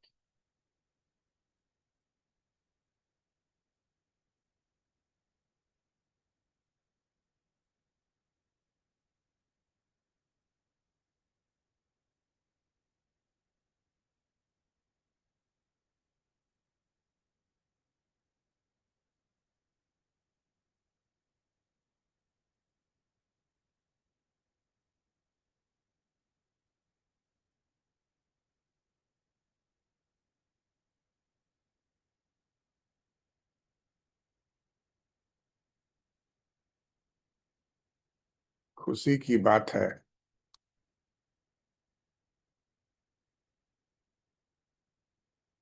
कि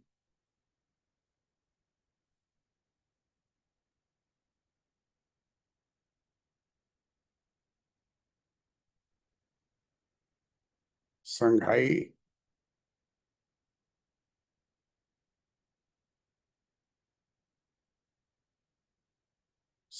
सहयोग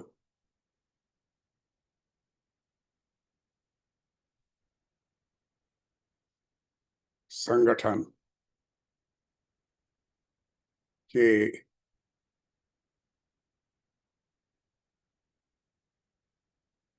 शिखर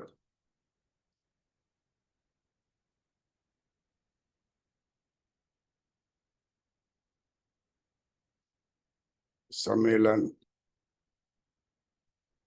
में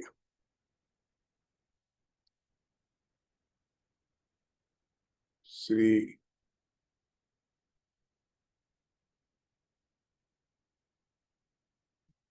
नरेंद्र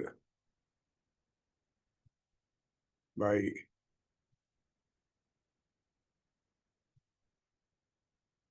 मोदी जी तथा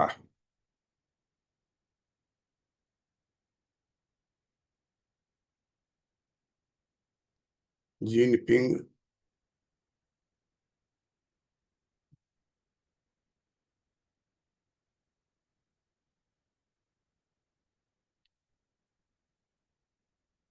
के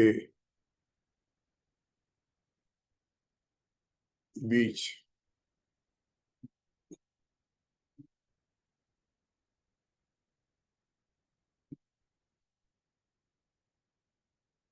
बीच बातचीत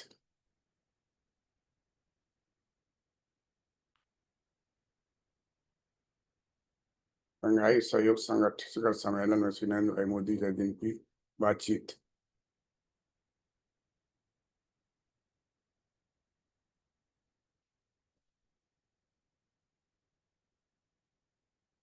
अपनी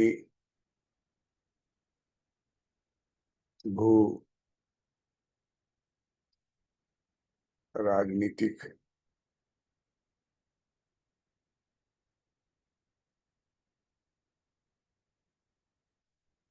व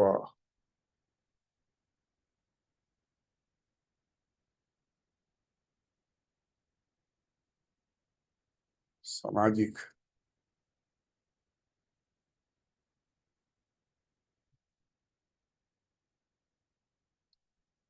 आर्थिक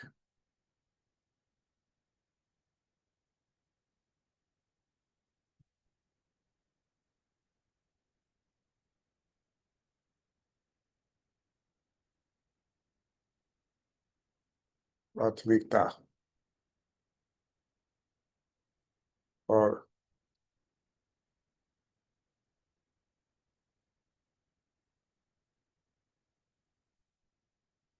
सफलता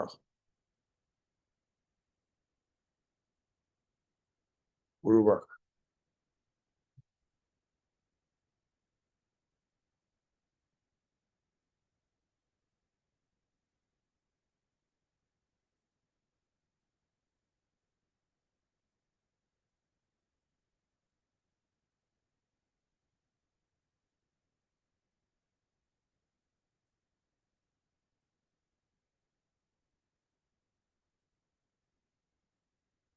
जो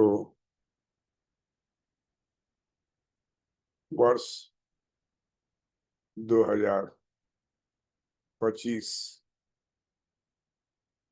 का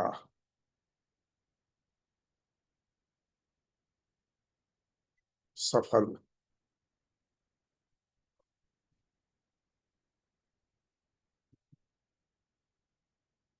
प्रयास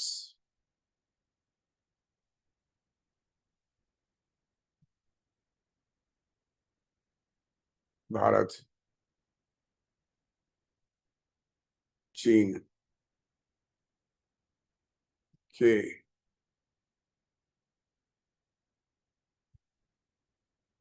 रिश्ते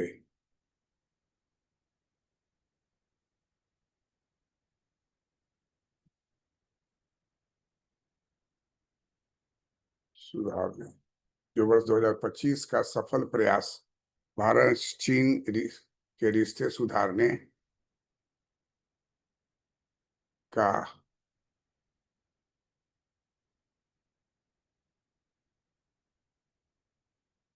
कार्यक्रम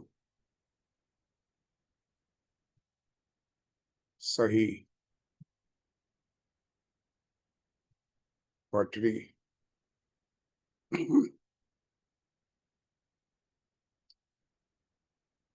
पर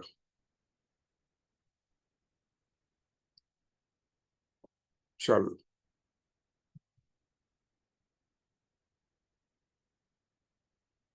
चुका है।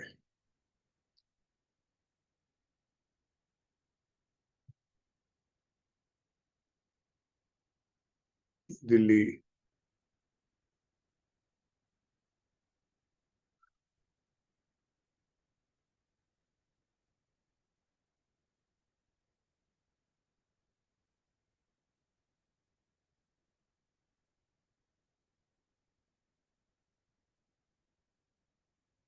दिल्ली बीजिंग से हवाई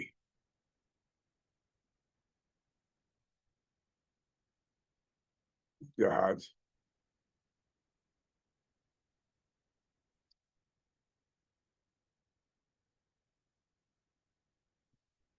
उड़ने,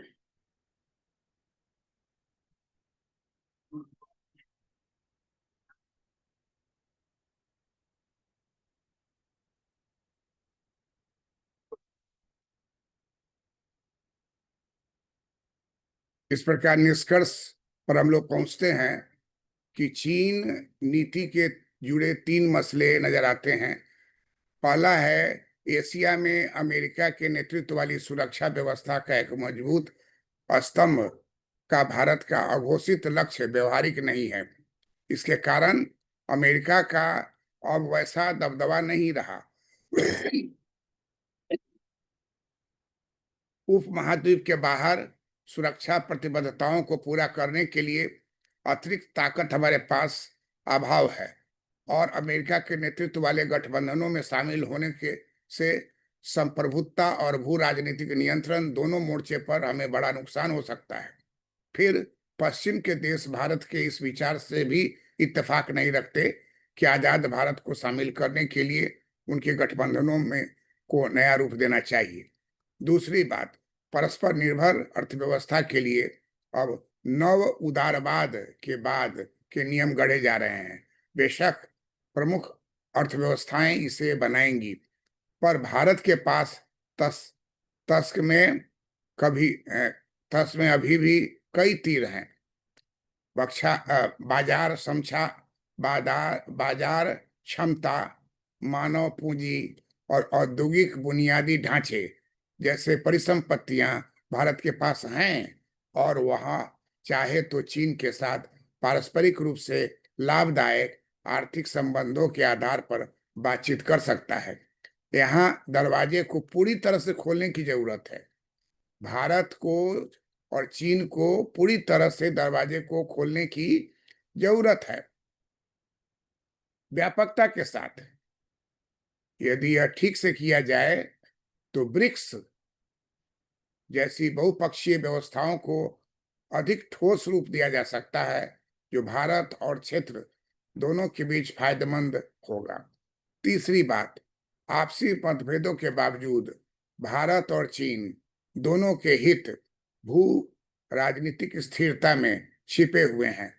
बेशक दोनों के बीच कोई बड़ी सौदेबाजी नहीं हो सकती, लेकिन क्षेत्र में अपनी अलग अलग नीतिगत प्राथमिकताओं और भू राजनीतिक भूमिकाओं को स्वीकार करते हुए दोनों देश कुछ हद तक आम राय बना सकते हैं। दूसरे शब्दों में कहें तो उनको एक दूसरे को यह मौका देना चाहिए कि वे अपनी भू राजनीतिक और सामाजिक आर्थिक प्राथमिकताओं को पूरा कर सके। और खुशी की बात है कि शंघाई सहयोग संगठन के शिखर सम्मेलन में श्री नरेंद्र भाई मोदी जी तथा जिनपिंग के बीच बातचीत अपनी भू राजनीतिक और सामाजिक आर्थिक प्राथमिकताओं पर सफलतापूर्वक बीच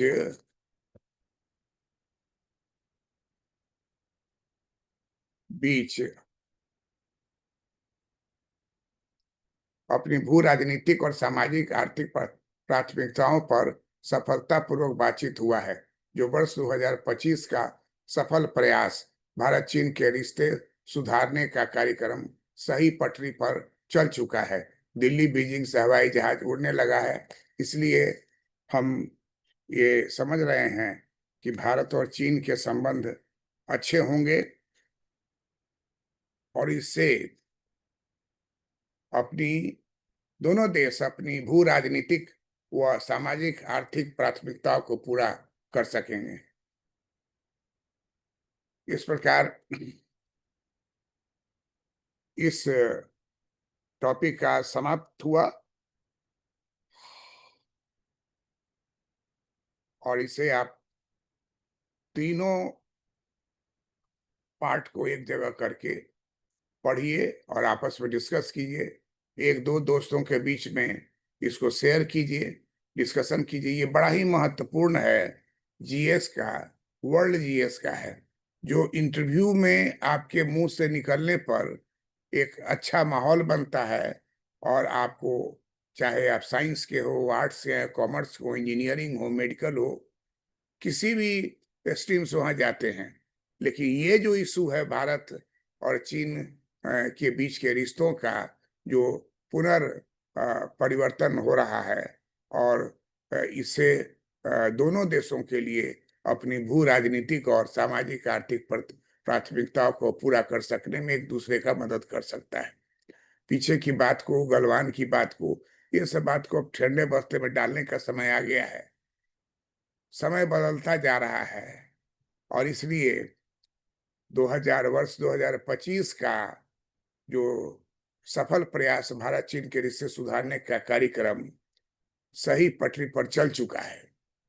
यह संघाई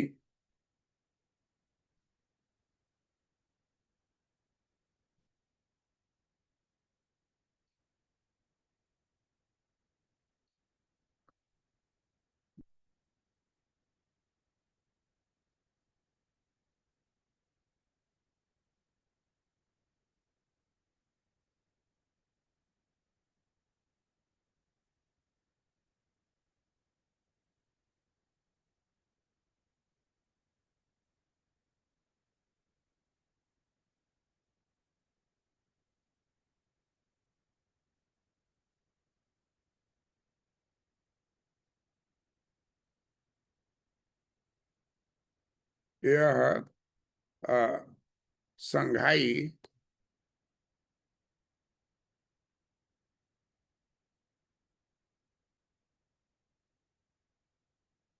यह संघाई सहयोग संगठन के शिखर सम्मेलन में श्री नरेंद्र भाई मोदी जी तथा जिनपिंग के बीच अपनी भू राजनीतिक और सामाजिक आर्थिक प्राथमिकताओं पर सफलतापूर्वक बातचीत हुआ है, जो वर्ष 2025 का सफल प्रयास भारत चीन के रिश्ते सुधारने का कार्यक्रम सही पटरी पर चल चुका है।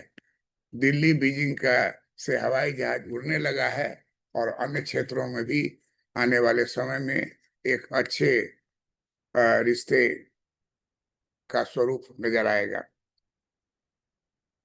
इस टॉपिक पर हम लोगों का आज जो तीसरा क्लास है, वक्त की नजाकत को समझे और भारत और चीन। अर्थात क्या हुआ कि भारत और चीन को वक्त की नजाकत को समझना होगा। डोनाल्ड ट्रंप का जो स्टिक चल रहा है, इस स्टिक को एक सही तरीके से स्थिर करना जरूरी है और भारत और चीन अगर आपस में मिलकर सहयोग करता है तो इन दोनों पड़ोसी देशों और बड़ी अर्थव्यवस्थाओं को एक दूजे को यह मौका देना ही चाहिए कि वे अपनी भू राजनीतिक और सामाजिक आर्थिक प्राथमिकताओं को पूरा कर सके और ऐसा होगा जिससे संघाई सहयोग संगठन के शिखर सम्मेलन से ये साफ-साफ स्पष्ट हो रहा है। Thank you for watching this video. Like कीजिए, शेयर कीजिए और जैसा मैं पहले ही बता चुका हूँ, मैं doctor PC Verma, professor of economics 1973 से 2025 तक लगातार अर्थशास्त्र पढ़ा रहा हूँ। अर्थशास्त्र जो है कि किसी भी अन्य शास्त्रों के बीच में रखा जाए तो इसका महत्व बना रहता है, क्योंकि अर्थ होगा तभी कोई काम होगा।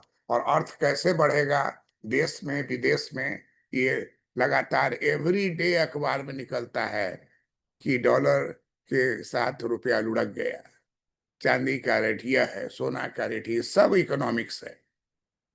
इकोनॉमिक्स समझना है तो आप निश्चित रूप से इकोनॉमिक्स के इन टर्म्स को भी पढ़िए, समझिए। जो आपका जीएस है उसमें इकोनॉमिक्स का भी टर्म है और उसको जानिए। तो इसलिए संघाई सहयोग संगठन के शिखर सम्मेलन में श्री नरेंद्र भाई मोदी जी तथा जिनपिंग के बीच अपनी भू राजनीतिक और सामाजिक आर्थिक प्राथमिकताओं पर सफलतापूर्वक बातचीत हुआ है, जो वर्ष 2025 का सफल प्रयास भारत चीन के रिश्ते सुधारने का कार्यक्रम सही पटरी पर चल चुका है। दिल्ली बीजिंग से हवाई जहाज उड़ने लगा है और अब आने वाले समय में और भी मधुर संबंध होंगे। लाइक कीजिए, शेयर कीजिए, सब्सक्राइब कीजिए और कमेंट कीजिए। Thank you for watching this video.